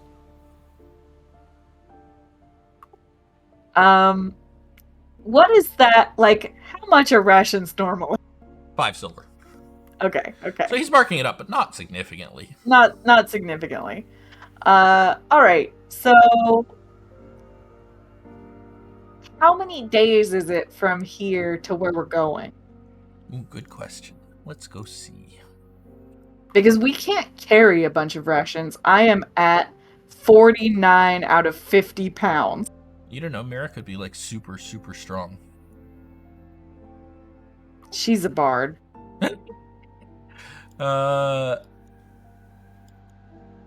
It's like 4 days. Okay. Yeah, like 4 days will get you there.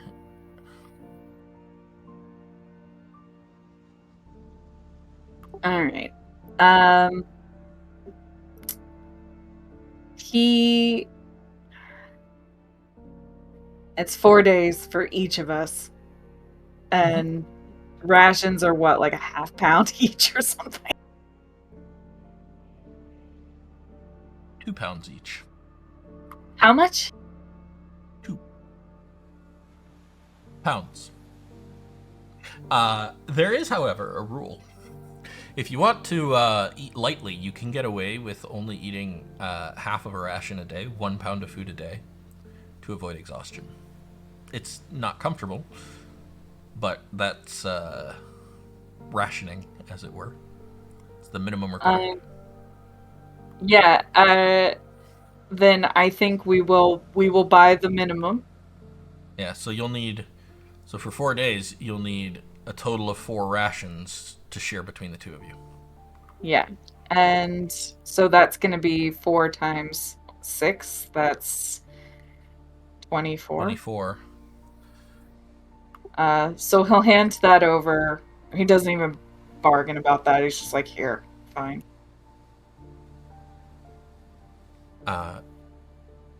And you're having Mira carry the tent and the bedroll, correct? Yeah, I can't carry. Uh-huh. I really can't carry the rations either, but I will probably. One moment. Here, bedroll.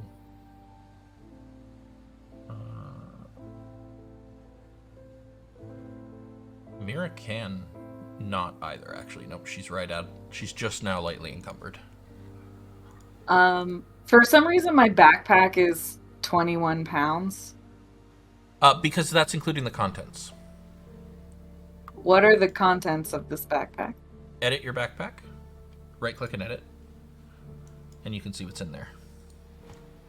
Oh, okay. Oh, I have 3 days rations. Oh, yeah, you do. So do you want to just buy 1 day? Yeah. Yeah, so I didn't realize I still had these things. I thought they were gone. Nope, they're in your bag. Okay, then I just want 1 day's rations. Yeah, and then, so yeah, get your 18 silver back. If you add 1 day's ration... Oh, man, you're going to be just encumbered, aren't you?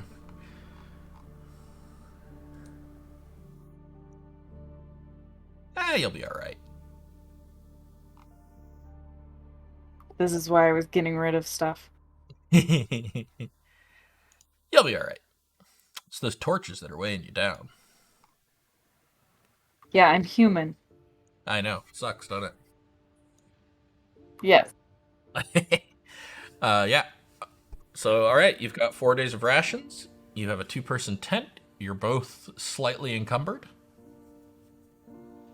Wonderful. I'll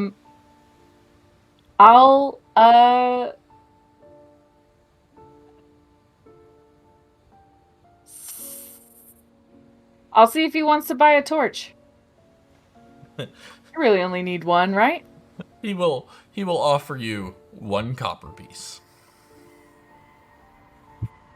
I'm gonna try to upsell it. It's a very finely made torch. Make a persuasion check.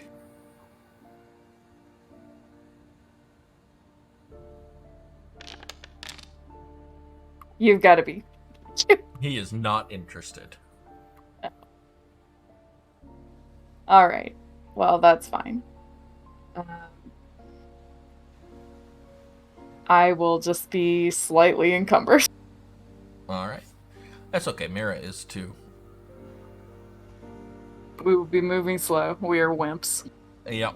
That's okay. Do you want to take a really short break here? Sure. We've been going for almost 2 hours here. So, and then we'll pick up afterwards. So yeah, we'll take a short break. Sounds good.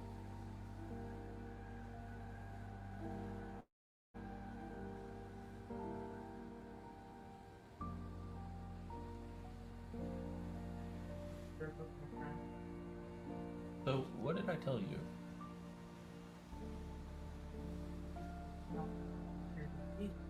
I didn't do. I just walked which is disruptive. Like, what would you have done if I chose not to take a break there? Sit there for like 2 or 3 minutes and then decided that you weren't gonna get to me and leave.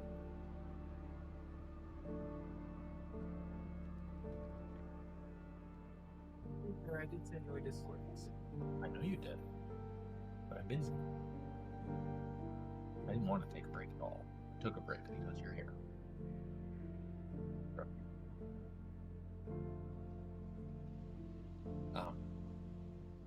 All of your homework, all of your makeup, all of your chores done, all your clothes put away. Yeah. And you want to play Smash Brothers on my Switch? Yeah. What time is bedtime?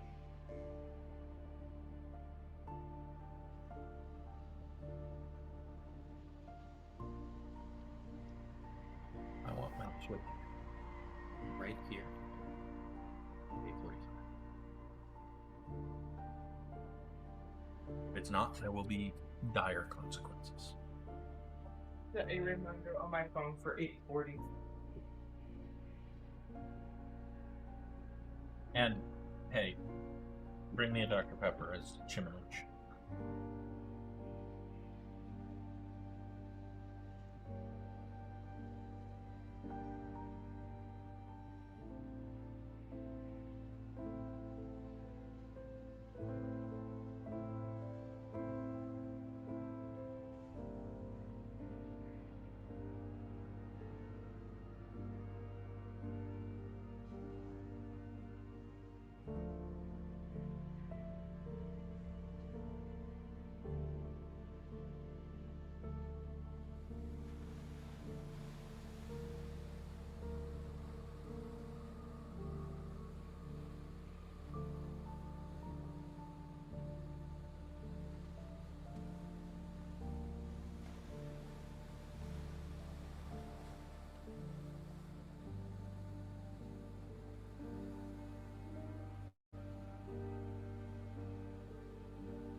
Sorry about that, everybody.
And we're back.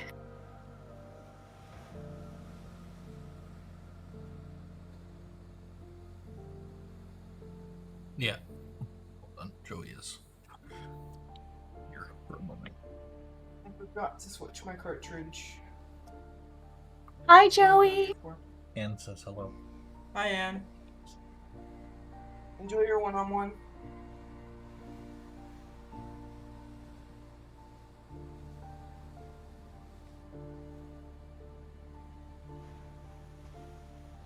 Okay. Where were we? About to head into the woods, probably. Yeah. Leaving the tent town outside of Weilun. Heading north along the Thunderway. The next morning, you and Mira make your way north, cautiously traveling along the Thunderway. As you travel, the forested landscape around you begins to open up into a wide expanse of rolling hills. The sun has risen to its peak, casting a warm golden light that dances on the grassy terrain. A gentle breeze carries the scent of wildflowers mixed with the earthy aroma of damp soil. Up ahead, you notice a group of riders. Their noble bearing and well-groomed steeds set them apart from ordinary travelers. At the center of this entourage is a regally dressed figure whose face stirs a vague memory. The sound of approaching hoofbeats sends a shiver down your spine as you consider your options. To your left, the wyvern flow blocks any chance of retreat, but to the right, a dense copse of trees beckons. The shadows seem to offer only uncertain concealment. You weigh your choices, but you notice that Mira is looking to you again for guidance, her eyes reflecting a mix of determination and trepidation. You're going to have to decide quickly. Are you going to confront them? Are you going to hide?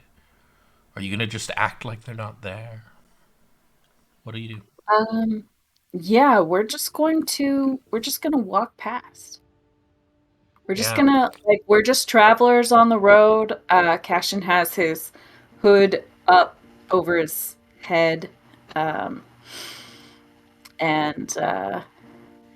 we're just gonna pass as if they are no one we need to.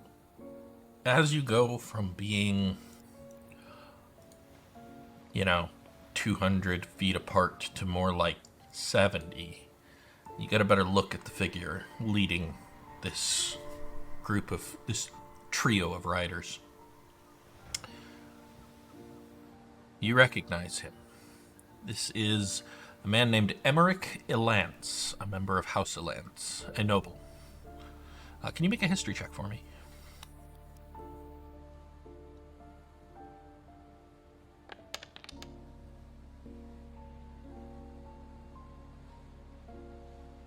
You recognize his face. You've seen him at a couple to-dos. Nothing really stirs beyond that. Mira seems a little nervous. And as they draw nearer... Sorry to interrupt. Was he one of Mira's suitors? No. Okay. But Mira still seems nervous. You're not quite sure why. As they draw nearer and nearer, you realize that he's not looking past you. He's looking at you. At Mira, specifically. And as they close to within around 20 feet, they start to slow their horses down, clearly intent on having a conversation.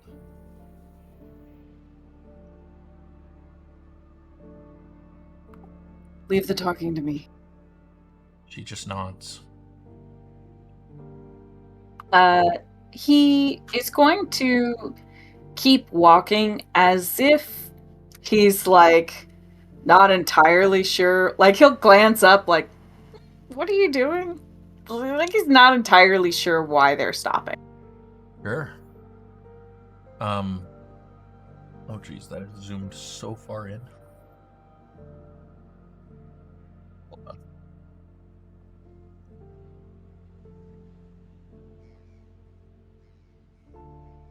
There. That's better. As Emmerich slows his horse, he holds up a hand towards you in greeting and says, "Hello there. This wouldn't happen to be Ms. Mira Seasilver, would it? And her brother Cassian?" Cassian raises a hand and says, "Name's Harold, my lord." "Oh, Harold. And the lady?" "My sister. May we pass?" He narrows his eyes a little. "You know, lying to a nobleman is a bit of an offense." "She is my sister." "Mm-hmm. And your name is Harold?" "I've no other name." Make a deception check. You have disadvantage. In his mind, he does have no other name now.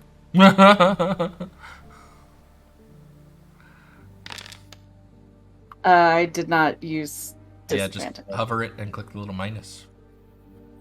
It's a good roll. Also a good roll. 18 is pretty good.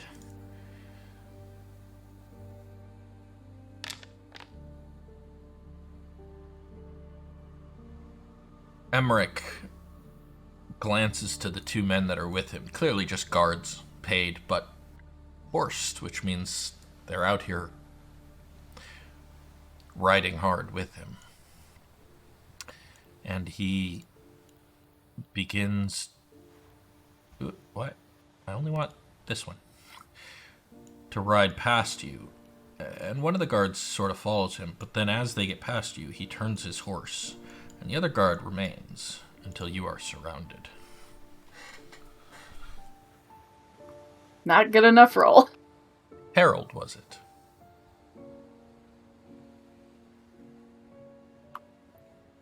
Yes, my lord. Take your hood off, Harold.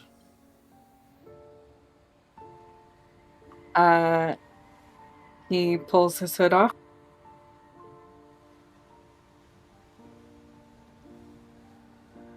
See, the problem I have with that story, Harold, is that I've seen you before. Marsember. There was a little gala about a year ago. And you tried very hard to be unnoticed in the corner, and I probably wouldn't have noticed you if it weren't for your pretty sister. Now there's a face I will never forget, and he just smiles at Mira. Belle of the ball you were, Lady Seasilver. Then he looks back to you. So, Harold, I received an interesting message about 2 days ago. Seems you're not meant to be coming this way. Do you have an idea of where I am meant to be coming? Well, I'm not sure about you, to be entirely honest, but she was supposed to be at a wedding. And while I don't particularly care whether she is wed or not, I am very interested in the reward that was offered for bringing her home. How much is it? Oh, it's not gold. At least, that's not the part I care about. What is the reward? House Seasilver's gratitude would be very useful to House Alliance. Marsember will be ours, now that your family's fallen into disgrace.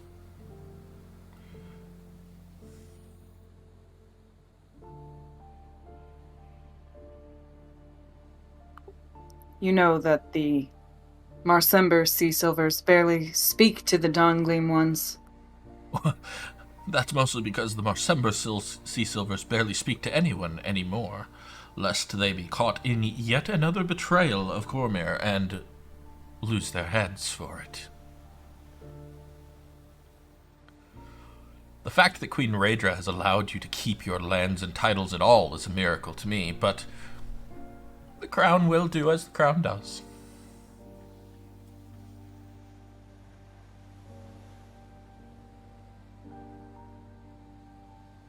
My sister must be kept safe from a threat from outside Cormyr. Oh, I'll keep her safe, as I escort her back to your parents. I can't allow you to do that. I'm sorry, what? I am very sorry. How do you intend to stop me?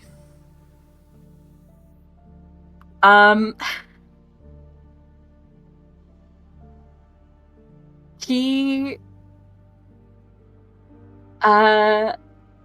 unfortunately has no way other than to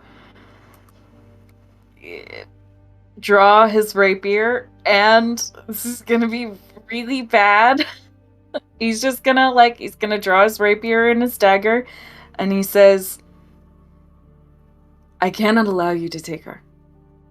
And so if you do, it must be with another noble's blood on your hands. And we're going to roll initiative.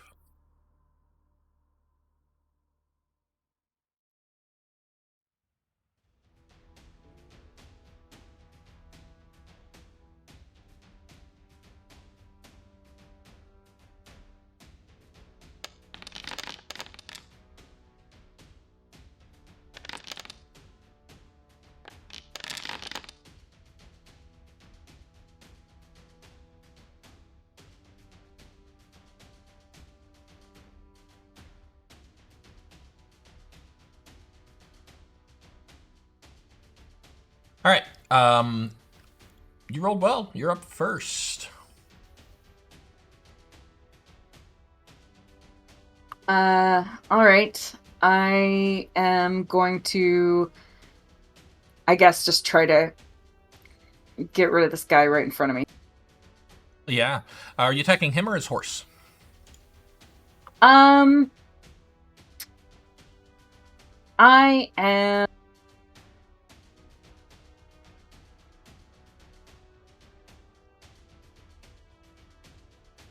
going to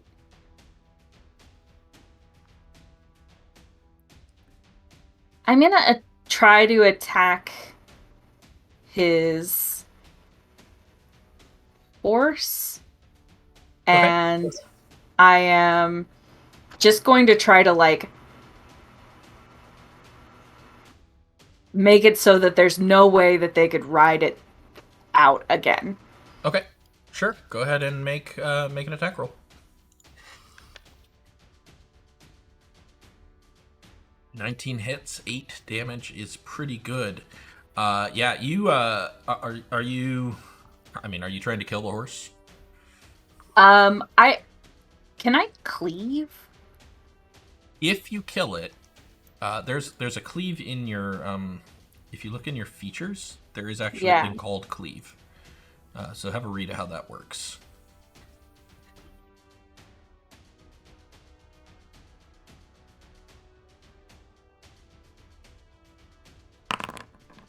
Sorry, I couldn't read it. That's okay.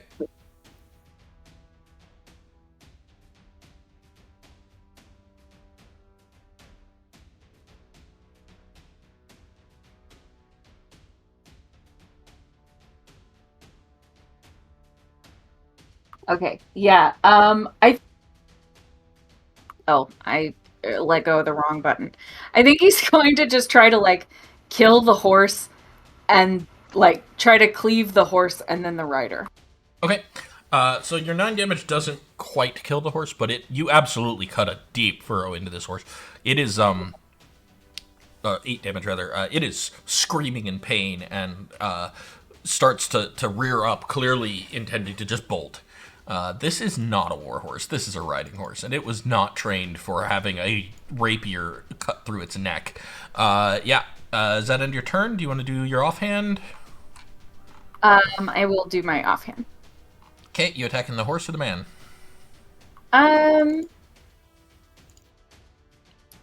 Both of these other guys are on horses as well, right? Yep, 3 horses. Yeah. Then I will attack the man. I'm going to try to stab my dagger into his leg. Nice. Excellent. Go ahead and make an attack roll. I'm going to give you advantage on this because of what you did to the horse.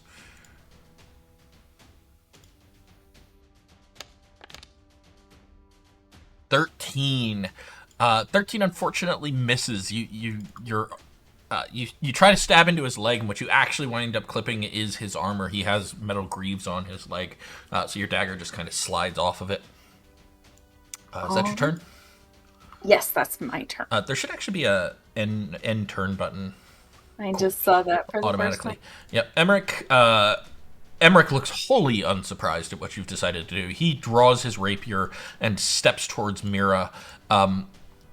He is not seemingly interested in protecting her, because he immediately swings with the butt, at least. He's not trying to kill her, but he does try to hit her on top of the head with it. She ducks out of the way, though, managing to avoid it.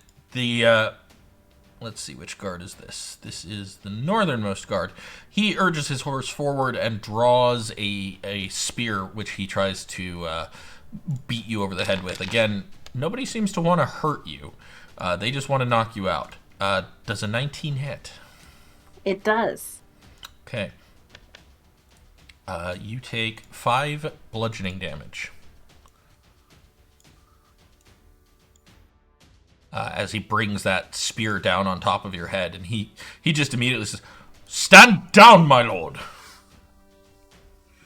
Let's see. His partner, on the other hand, needs to roll to stay in control of his horse, because otherwise he's not going to have a horse. Right. So he will use his action to try and calm his horse down. Rolled pretty well. Unfortunately for him, not well enough. And his horse begins to bolt, and he just gets thrown. So he is prone in the ground next to you. And his horse is just gone. Absolutely gone. Mira looks absolutely terrified, but reaches into her pouch, pulls out her flute, and just begins, again, just fingering it lightly, but she just starts uttering words of magic. You've never actually heard her say these things before. These are definitely new magical words from her. Let's see. And Emmerich begins laughing. Laughing so hard that he's almost crying. And she slips under this tree, trying to make it away from all of this nonsense. North, past everything. And just calls out to you, "Cassian, come on, we've got to go, we've got to go." You're up.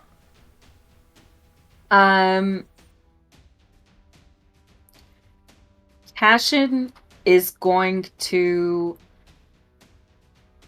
similarly stab the horse that this other guy is on. He's gonna try to like disable all of their horses so they can't come after us. Okay. Oh my god, really? Yeah, that's unfortunate. You slash towards the horse, but the guard is already ready for it. He clearly knows that you're doing that, and he just kind of dances his horse out of the way. You got another attack. I don't have like bonus action disengage, do I? Not yet. That's Not yet. next level. Yeah. What you could do, if I may be so bold as to make a suggestion, you could try to cut the straps on his saddle. Oh, I didn't think about that. Then his horse would just be free of him. I would love that for him. Wouldn't that be great? Yeah, I will attempt that.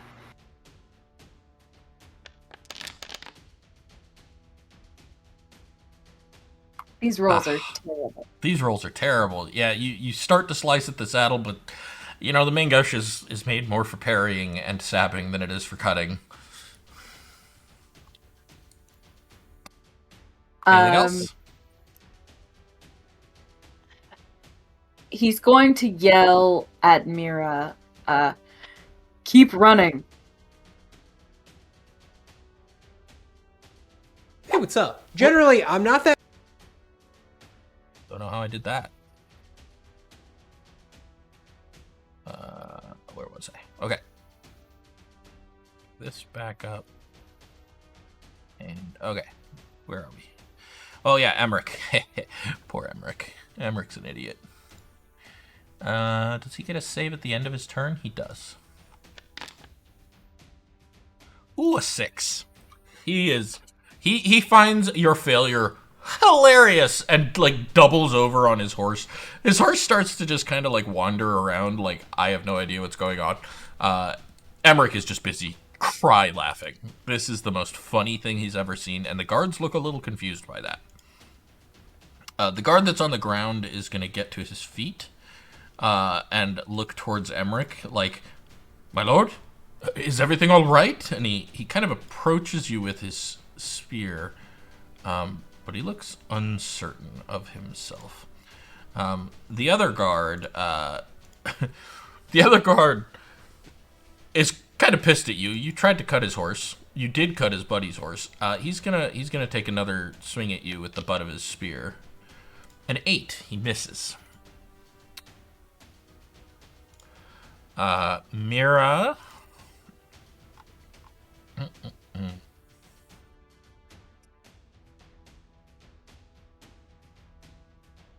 Mira looks at the guard that's still on horse and just says a single word. Flee.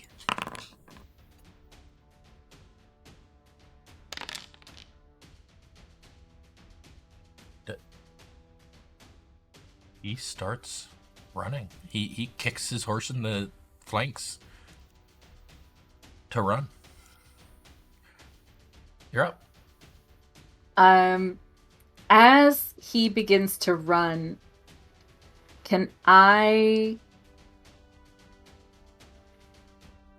try to cut his saddle again? Yep, go for it.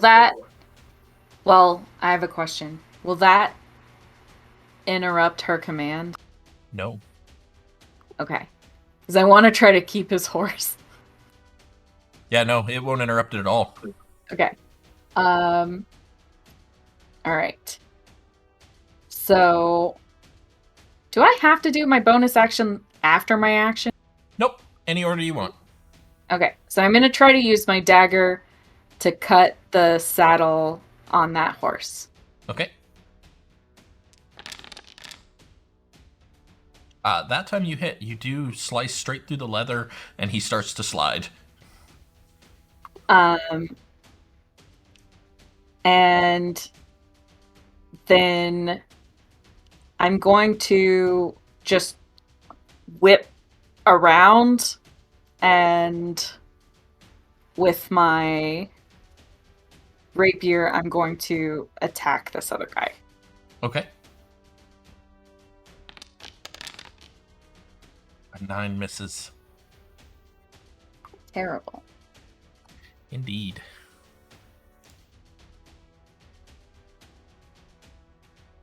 This is the wrong token, but we'll put it here since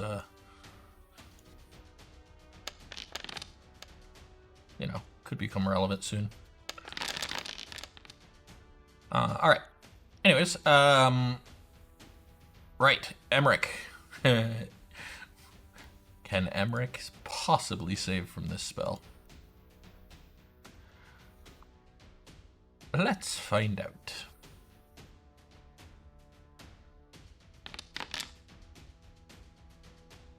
He leans back and catches his breath. What the... But that's his turn. He is no longer laughing. He is, however, very confused. This guard falls to the ground and starts running, because that's what he was told to do. Right. And so he runs. You Love can take an guard. opportunity attack if you would like. That uses my reaction. Yes, it does. Not interested. Okay. The other guard, ducks away from you and looks towards Emmerich and is like, "My lord, what should we do?" And Emmerich just, motions at you, "Get them, obviously!" And so he's going to try again to beat you with his spear. A 9 definitely doesn't hit.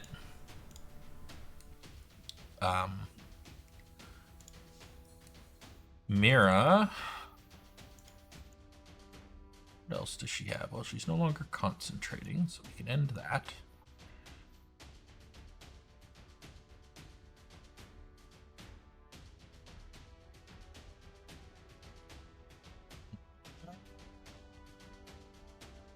Mira trills a little thing on her flute again, and you can hear that little bee buzzing around the head of the guard nearby.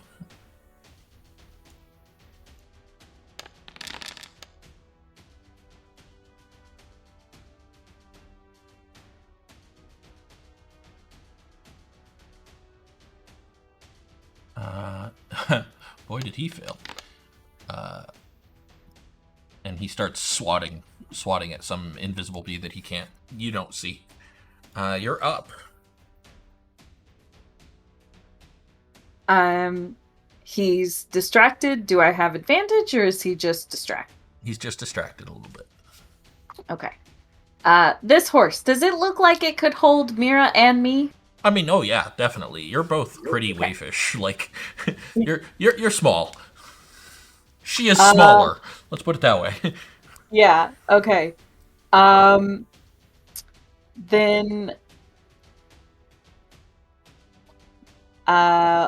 what I'm going to do is, since he is distracted, I'm going to try to jump up on the horse. Mm-hmm. So you got rid of the saddle, which makes riding easy. Yeah. I'm going to need your choice, animal handling or athletics. He does still have a bit and bridle, so, you're not entirely without tools here. Wow. The horse seems a little skittish. All this battle is making it very uncomfortable, and it shies away from you. Okay. Then I would like to just... have a bonus action and a movement. I would like to... Can I lead the horse back to Mira? Absolutely.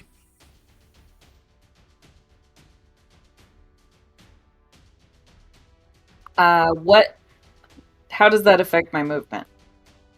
It doesn't. The horse is quite capable of moving, and it's not fighting you, it's just skittish. Okay. So, I'm going to do that.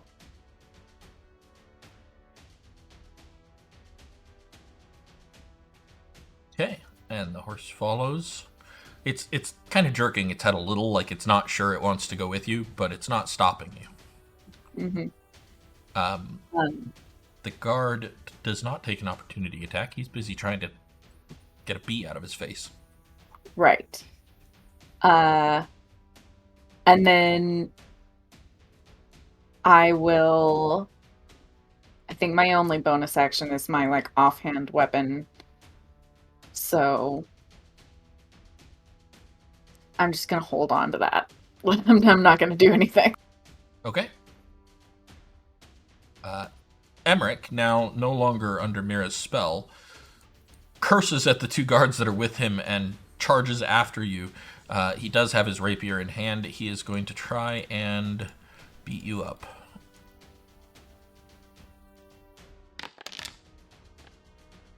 A 6 misses. As he doesn't seem to mind stabbing you outright. So he tries to stab you, but I mean, you've been fencing with a rapier for years. You're used to this shit. So you just bat his rapier out of the way. Let's see here. Guard number 1 is like, what the fuck? And starts coming back. Like, why did I just run away? I don't understand. I'm confused. Guard number 2 no longer has a bee. He has managed to get rid of his bee. And is busy. He's going to walk towards Mira.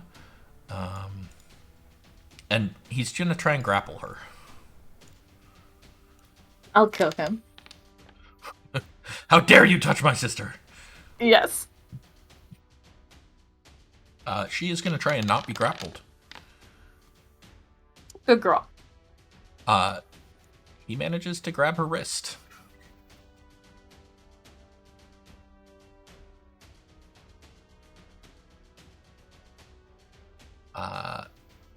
She doesn't like that.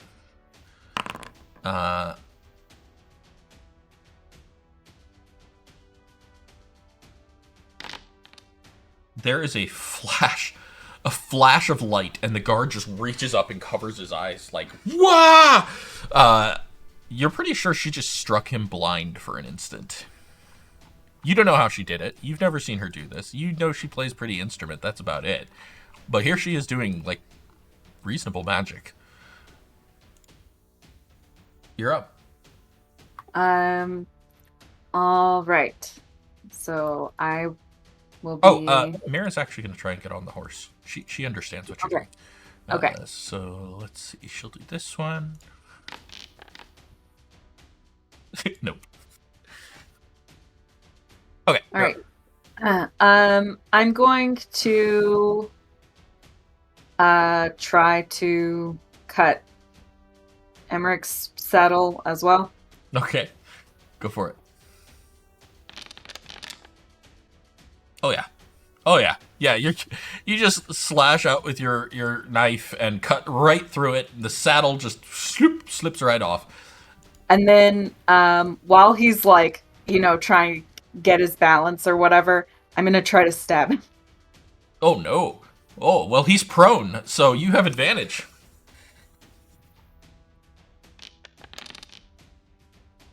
Oh, I forgot to advantage.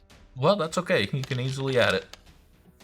Well, that was very bad. That was very bad. I mean, he's kind of a tangle of arms and limbs and falling off a horse. But that's fine because he's not he's not like going to attack me immediately.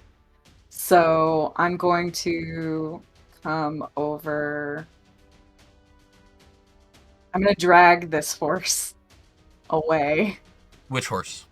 The one that he was on. His horse. Emmerich's horse. Okay. Go for it.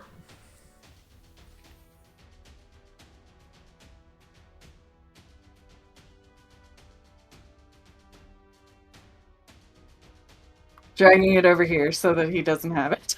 Okay. This is the stupidest thing. Now, she has her choice of horses, and also I'm gonna have to kill this guy, probably. I mean, he's not grappling her at the moment. He's kind of holding his face, like, blinded. Okay. That's me. Okay. Alrighty. Emmerich is going to stand. And come after you, but he's only got 15 feet of movement, so he can only make it here. And he points at you and says, "You realize that you're only prolonging this."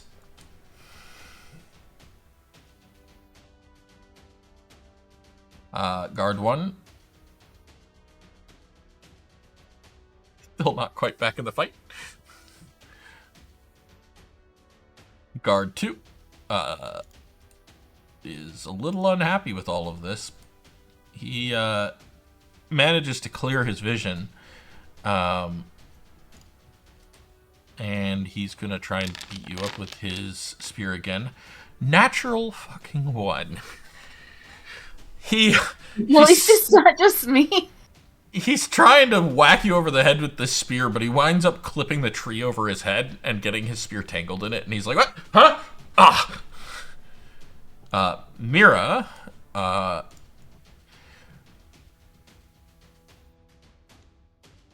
Mira says to you, come on, let's just go! And she just tucks her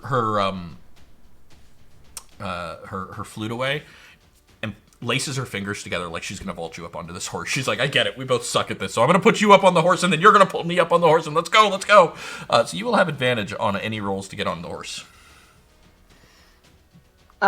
Okay, then, yeah, we're gonna get on Emmerich's horse. Of course you are. Yeah. Because this guy's a dick and you're gonna take all of his best favorite things. Yeah, it's the nice horse. Of course. You know his horse is the nicest. Of course it is.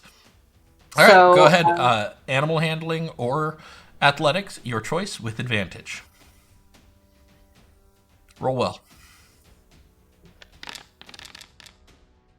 There you go.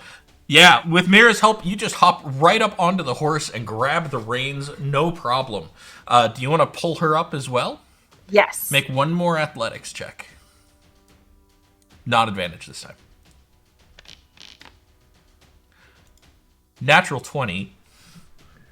You pull her up onto the horse behind you. You are both now on this horse. Mira is a smart girl. Mira grabs the reins of this horse as you pull her up. Would you like to ride? We would like to ride. All right, and the two of you start riding north full tilt. This guard is going to get an opportunity attack. Other than that, they do not get to attack you. So okay, this is their last chance to stop you. Okay. Because there's no way they catch you otherwise. He does manage to hit you for 2 bludgeoning damage.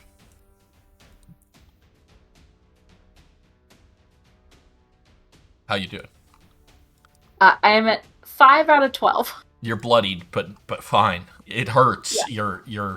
He basically does manage to bloody your nose a little bit as you're getting up, but you two manage to get on the horse and ride away. And now we have horses. And now you have horses. Exciting. We don't have anything to feed these horses. You don't.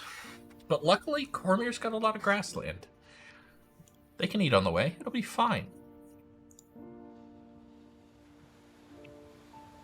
I learned this lesson in our first game together.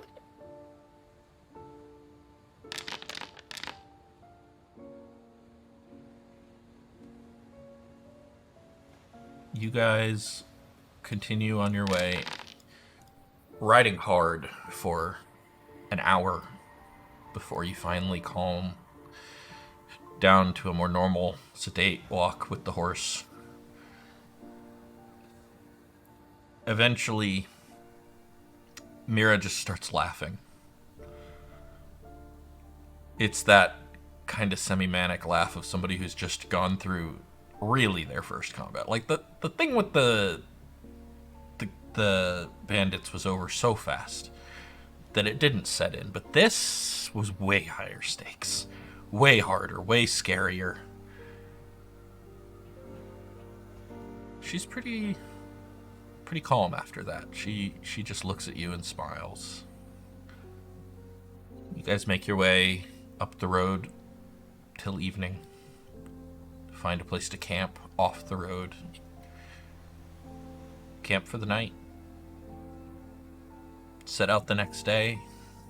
With the horses, you're gonna make pretty good time. You won't cut a whole day off the trip, but rather than arriving at nightfall, you're going to be arriving more like midday. You eventually leave the Wyvern flow behind as you continue up Thunderway past the Golden Ruins over some of Cormyr's nicer farmlands, past farmhouses and very small towns that don't even appear on a map because there just aren't enough people to qualify. Now, near Hulltail, the road starts to get a little more wooded again. You're near the Hulk Forest. You're near the vast swamp. And it's a little rocky and craggy, and you can hear but not see the thunder flow to the north. It's not too far away. You'll reach Thunderstone today. Things are looking great. Things are looking fine. It's been... things could be a lot worse. So they're about to get a lot worse, huh? As you follow the winding path... Oh, sorry, wrong one. As you draw nearer to Thunderstone, towering pines and rocky outcrops begin to dominate the scenery, and the air carries a crispness that hints at the impending change of seasons. The scent of damp earth and pine needles fills your nostrils. Muffled sound of the wind rustling through the trees lends an eerie, almost haunting quality. As the sun continues to rise towards its highest point, you spot a figure ahead, flanked by a group of well-armed guards. There is no mistaking his tall posture, his annoyed expression, and that brilliant shock of bright red hair. Antony has beat you here. The narrow, winding trail you've been following leaves no room for evasion.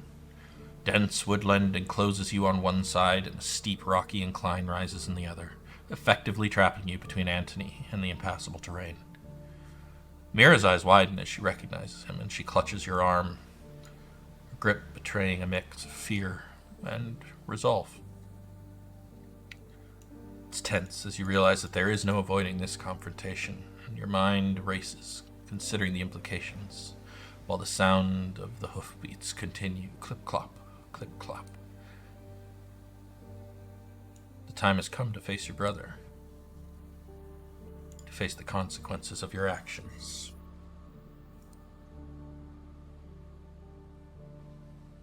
All right.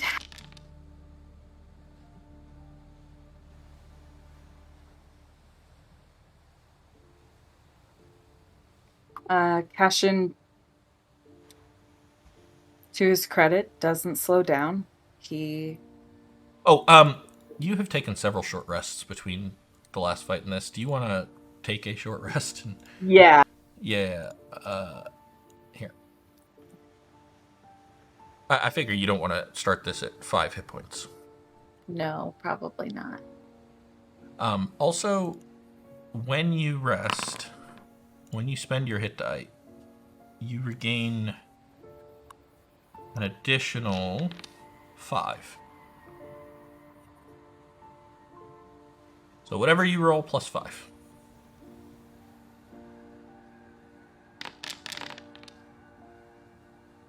All right, I am fully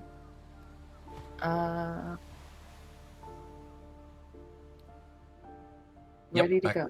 Back to full.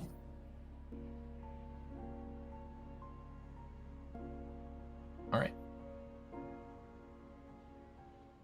And I don't have any other rest related features. Yep. Love that for me. Yeah. As you start to approach, Antony just slows his horse and stares at you in anger. Do you know? Do you know what you've cost us? What you've cost me? What I've cost you. Selfish, spoiled, insolent child. Selfish. Me. Not you. Antony. Her. Mira? Mira. I'm sure she roped you into this. You'd do anything for her. Antony, they were going to marry her to a slave trader. They were going to marry her to a wealthy Sembian. It was good for the family. Who trades in slaves, you know. That's a rumor.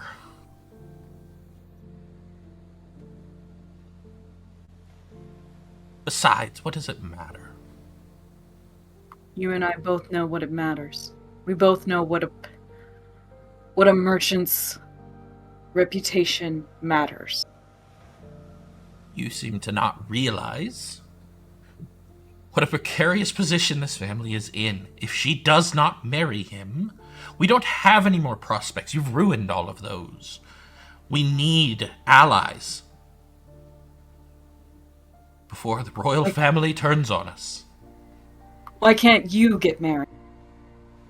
What good is marrying me going to do? That doesn't buy us allies. Why does it have to be her? Because she's the only one.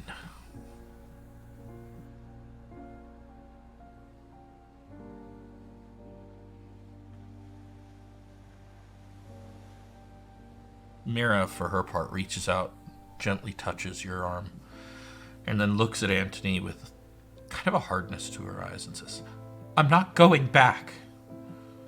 I'm not doing it. I'm not marrying anyone. And I don't care what it means for the family.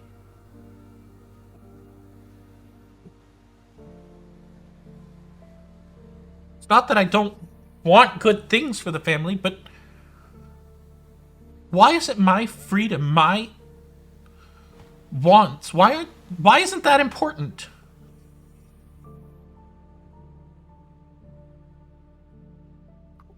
It is. It is important. It's as important as mine, and it's as important as Antony's. And everyone Clearly knows not. If we got what I wanted, neither of you would have left. She would have been wed. And none of this would have happened. We would have all been happy with our new allies. If we got what you wanted, you'd still be drunk in a brothel. Is that what you think of me? That I just get drunk and sleep around? Is that all you think I do? I'm the one managing the business.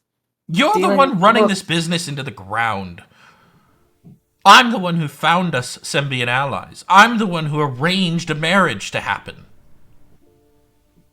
So you're responsible for this. I should have known. Yes. Of I was course trying to do what's best for the family. Something you would never understand. Something I would never.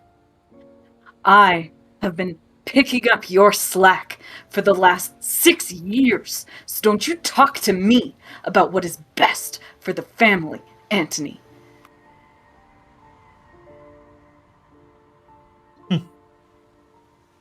Well, it's over now. You're coming home with me. Both of you. No, we're not. Don't be foolish. How are you going to stop this? What are you going to do? Run away again? It's clear I can find you wherever you go. You can find us, yes, but can you take us? Well, that's why I have the guards, Cassian. Guards look uncomfortable, by the way. Are these guards that I grew up with? You recognize them, yeah. Do I know their names? Yeah, absolutely. I don't, though. It's fine. So he will he will call out their names. And he'll say, "Are you ready to kill me?"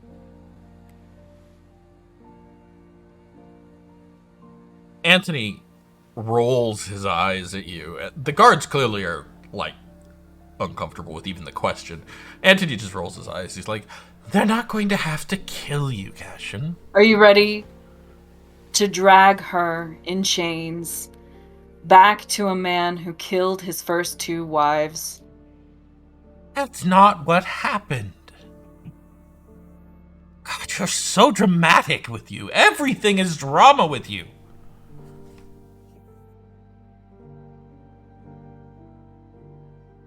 Get off your horses and come here. I will take you home. We don't have a home.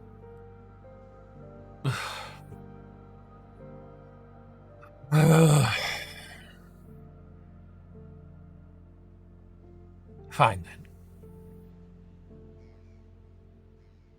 Fine. Fine. I suppose it always had to be this way.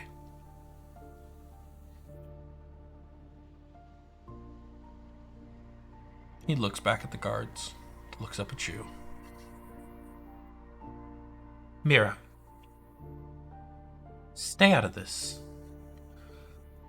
And he slips out of the saddle and slides off of his horse and draws his rapier. Cassian does the same.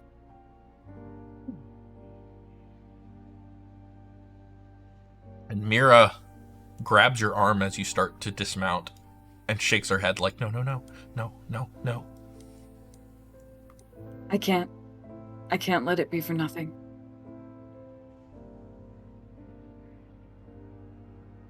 She just nods her head a little bit, but you can tell she's terrified.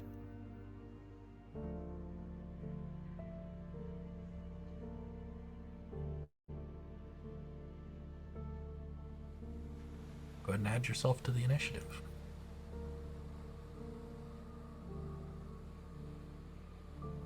The guards start to flank around like this, but you can tell their heart's not in this. My lord, we cannot harm a Seasilver, one of them says, and Anthony just waves a hand at him and says, "Then don't. Stand there and be ready to escort me and my sister home after I'm done dealing with my brother." All right, my lord.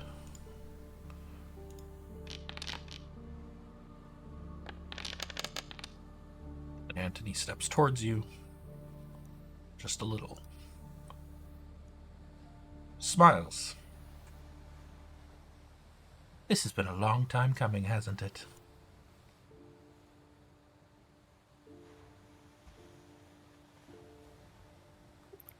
I wish I could say it hadn't.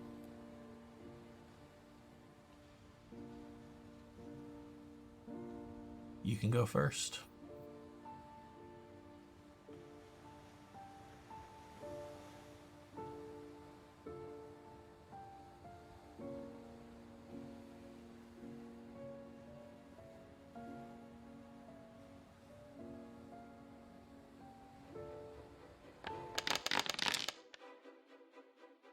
You step towards Anthony and lash out with your rapier, but he just dashes it aside with his own. You follow it up with your main gauche, and this time it digs into his side. You deal 4 piercing damage. Ugh. Fine. Your first blood. Doesn't mean much, though.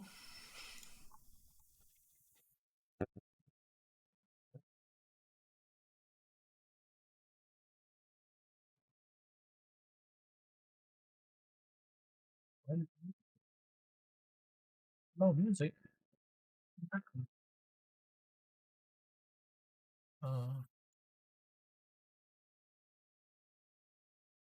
Go with... Did we use up all of our music licenses? No, I think the one I picked doesn't do good.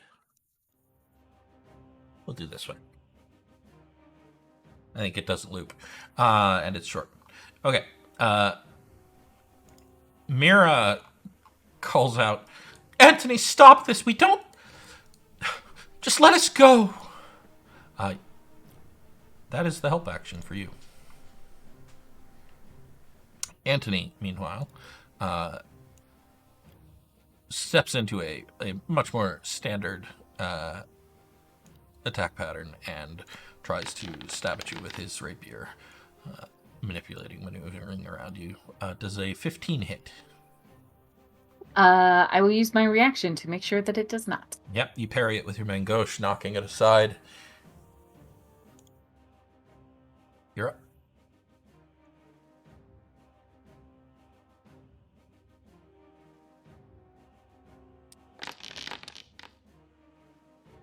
"21 hits. Go ahead and roll sneak attack."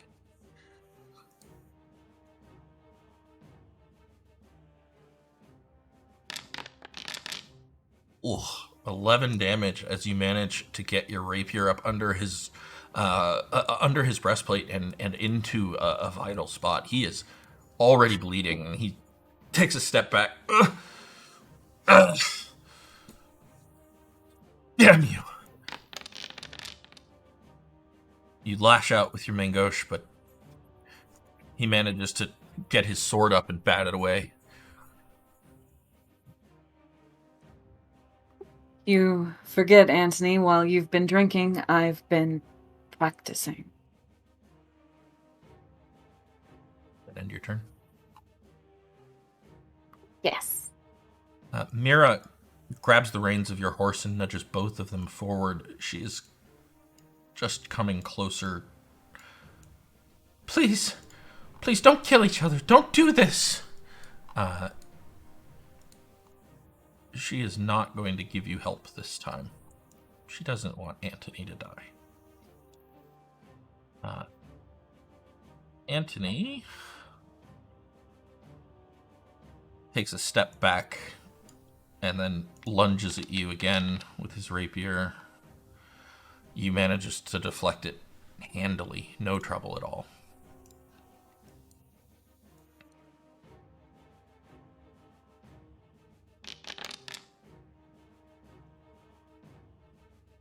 You stab at him again with your own rapier, but he is at least partly lucid still. He manages to deflect it into his breastplate, and then you bring the dagger around, and he manages to guard against that as well.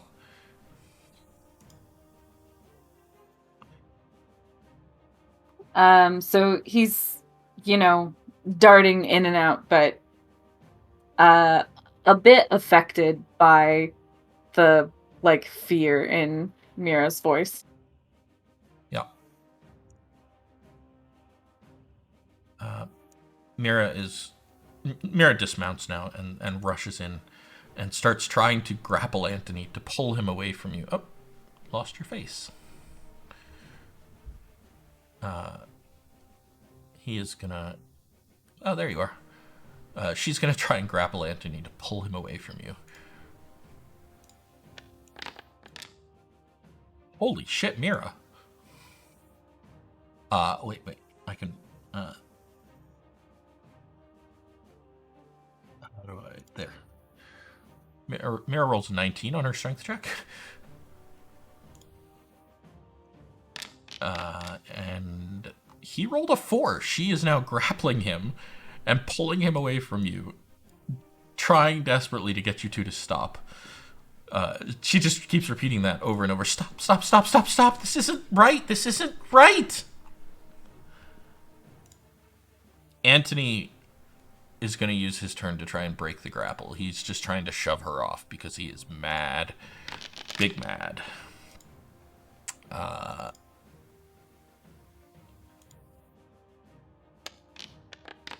But he's injured, and Mira has a firm grip on him. He doesn't manage it. You're up. He is grappled.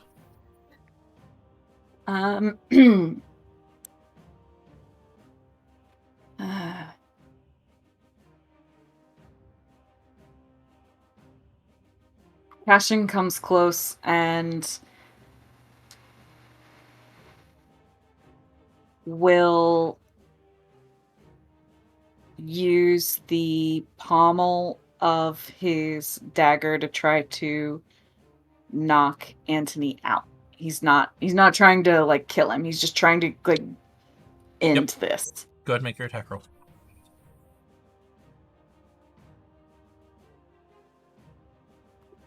Since he's grappled, do I get advantage No, or anything? it's not an advantage, but she is adjacent, so you get sneak attack if you hit.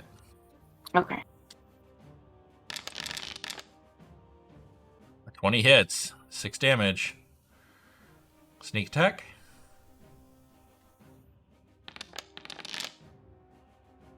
3, 9. Yeah, you bring it down right on his temple.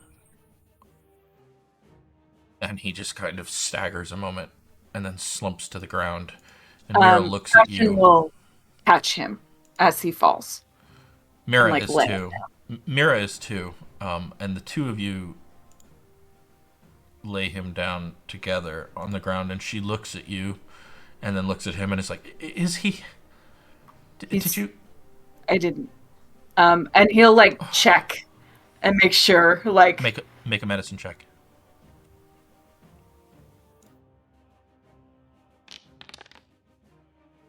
Yeah, he's fine. His heart is beating.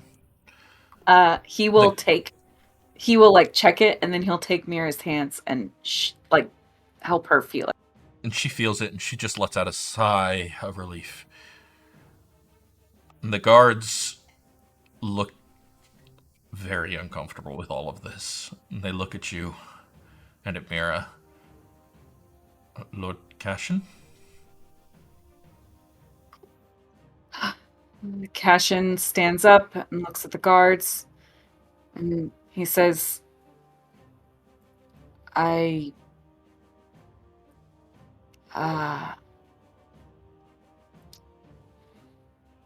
realize you came here under pretty specific orders.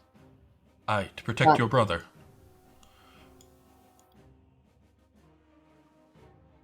How far are we from our like final destination here? An hour. Okay. He says, well,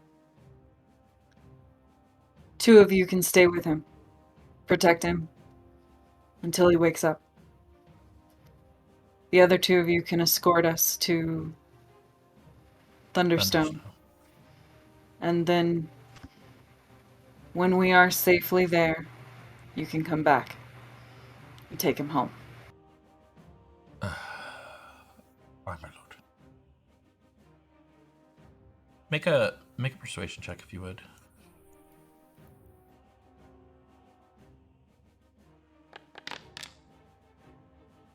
The one who had been speaking, who agrees almost immediately, nods, but the others look a little hesitant, but after a moment, one of them steps forward and says, I'll take you to Thunderstone, my lord. And another steps forward and says, I'll help. And the other 2 just nod and say, then we'll stay with him. For what it's worth, my lord Cassian. I understand. Gods go with you. I am glad that someone does. Take care. And then you mount your horse and head on your way. To Thunderstone. On to Thunderstone.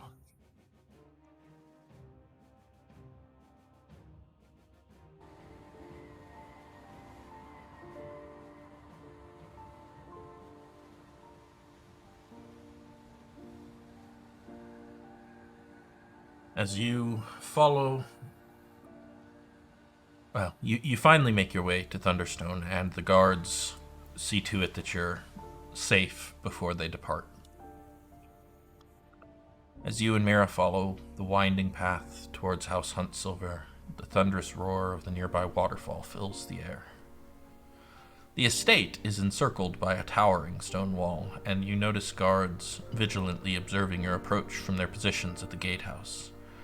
Scrutiny is intense, but they yield and grant you passage as Mira hastily explains the situation. The path lost Anne.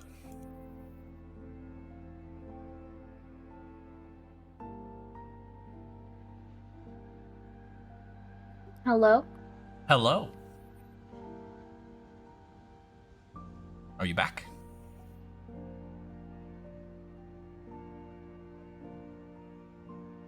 Can you hear me? I can hear you. Oh, now I can see you. I can't see you, though. I had Hey! turned my camera off because it There was we go. just spinning. Oh, that's unfortunate. Yeah, it's a little grainy now, too. I suspect your internet's doing things. You can leave it Yeah. off if you'd rather, if you want to avoid the usage or whatever. I Oh, think it's starting to okay. clear up, though. Okay, Yeah, cool. it's probably just a blip. As you and Mira follow the winding path towards House Huntsilver, the thunderous roar of a nearby waterfall fills the air. The estate is encircled by a towering stone wall, and you notice guards vigilantly observing your approach from their positions at the gatehouse. Their scrutiny is intense, but they yield and grant you passage when Mira hastily explains the situation. The path leads you to the main house, an imposing stone edifice adorned with intricate carvings framing the entrance. Upon entering the courtyard, an excited figure bursts through the front doors of the mansion, her eyes alight with joy and relief. It's Penelope Huntsilver, Mira's dear friend, who rushes forward to embrace your sister, exclaiming how glad she is that you made it safely. Seems that the news of your daring escape from House Seasilver has traveled faster than you. As Penelope and Mira exchange hurried words, you notice Lord Haldar Huntsilver emerging from the mansion behind her, his eyes filled with curiosity and a touch of wariness. "Greetings, young Lord Seasilver," he says, his tone measured. "I've heard much about you from my daughter. Will you join me in my study while Penelope and Mira catch up?" There's a weight to his words, but no threat here. And you're certain that you have the option to decline. I would be honored to do so. Wonderful. But please, simply Cassian. It's fine. Cassian, then. Penelope, will you take your friend up to your room? Penelope nods, and both of them rush towards the house, but Mira pauses just briefly, hugs you again, and whispers quietly in your ear, "Thank you," before she rushes off. Oh. As your sister and her friend rush off to catch up, Lord Haldar leads you to follow him inside the mansion. You walk alongside him through opulent hallways, marveling at the exquisite artwork and lavish furnishings that adorn the interior of the estate. Far more wealth is on display here than Seasilver ever had. Huntsilver's footsteps echo softly on the polished marble floors, and the subtle scent of polished wood and aged parchment lingers in the air. He guides you to a set of ornately carved double doors and ushers you into his study.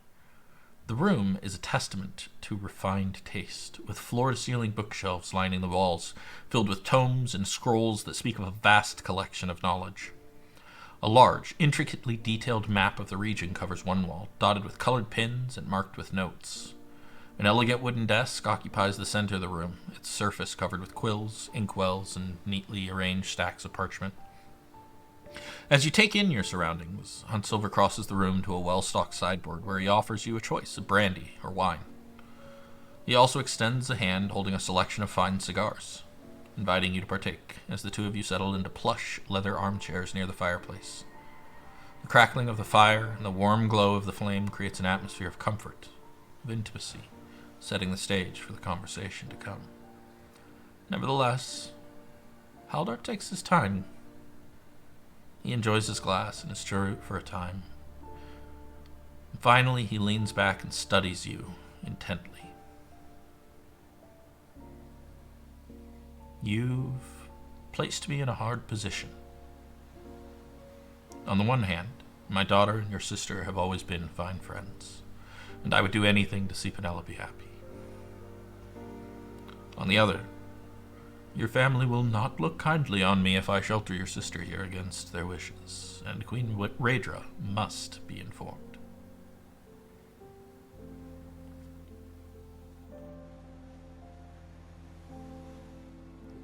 I'll admit that though I have rarely taken an uncalculated risk in the past, I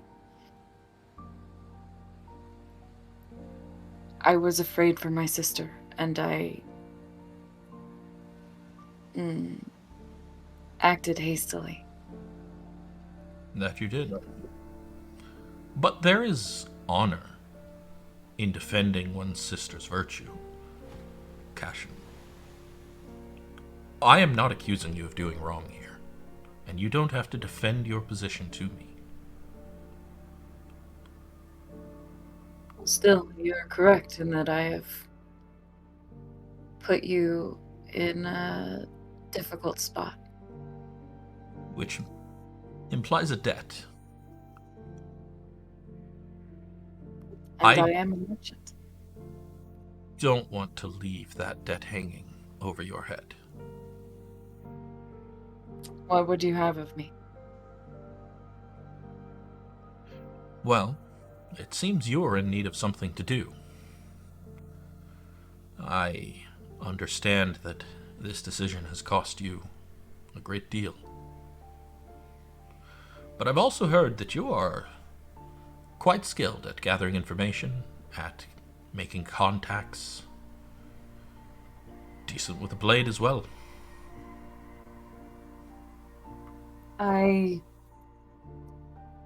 Well, as I said, I'm a merchant. We'll call it that. Sure. I'm putting together an adventuring group. There's some matters I need looked into, and it would be useful to have such a group available should the need arise for other things. I'd like you to join them.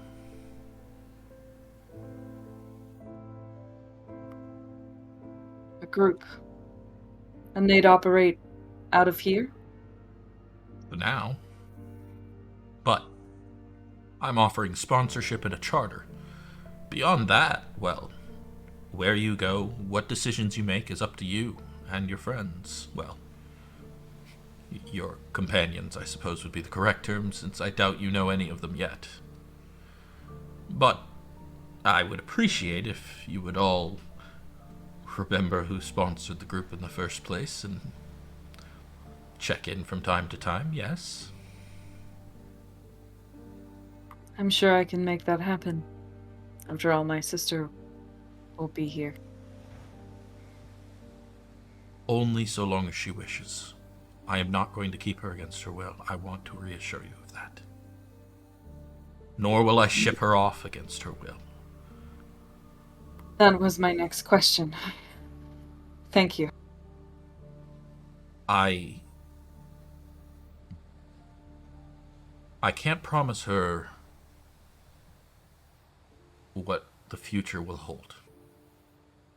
Eventually, Penelope will want to marry as well. And, unlike your parents, I will do whatever Penny wants in this. I don't know that she will want to have a tag-along with her when she finally goes to her future husband's home. But that is tomorrow's problem. For now, she is safe. She can stay. Well, it's this afternoon that they're meant to meet. There's an inn in town. Dragon's Den. If I'll be you're... there. Good. That's what I hope to hear. There's a table in the back, large enough for 6. An agent of mine will appear complaining about the weather. Just look for them.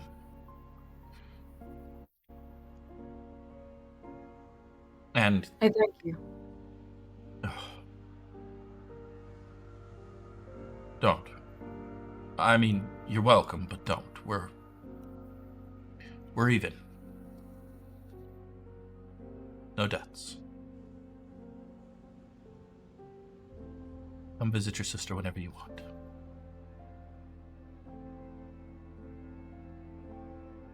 I don't know if that's a thing I could ever actually pay back. But I'll do my best. You already have. I consider the matter settled. Cassian will finish off his little glass of brandy and raise it in a toast. He'll clink glasses with you and drink the rest of his as well. You're probably going to want to get some rest before this evening. I know it's been a long day, a long week for you. So, find a room at the Dragon's Den. Take a little time for yourself. Good luck, Cassian.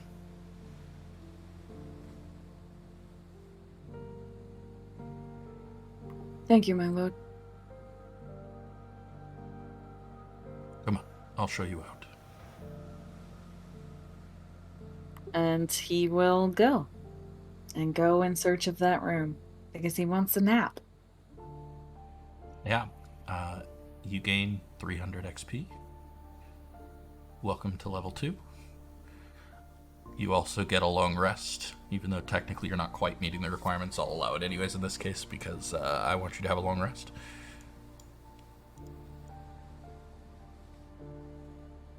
Thus ends the introduction. I hope you enjoy. Thank you very much. That was great. Mm-hmm. I did warn you I was going to ruin literally everything. Yes, you did. It was great. I'm gonna need your help with level 2. Of course. Rob is very surprised that Mira didn't die. Disappointed, Yeah, it seems. Yes, he's been telling me that she's gonna die this whole time. Mm-hmm. He also told me to rob my brother. Wow. Yeah. No, that's on par for him, to be honest. Yeah, it's really feels like, I don't know, he forgot how I play, which is opposite of him. I don't think he forgot. I think he just keeps hoping. I'm going to end here and cut the stream, but yeah. Thank you all for watching. Thanks so much.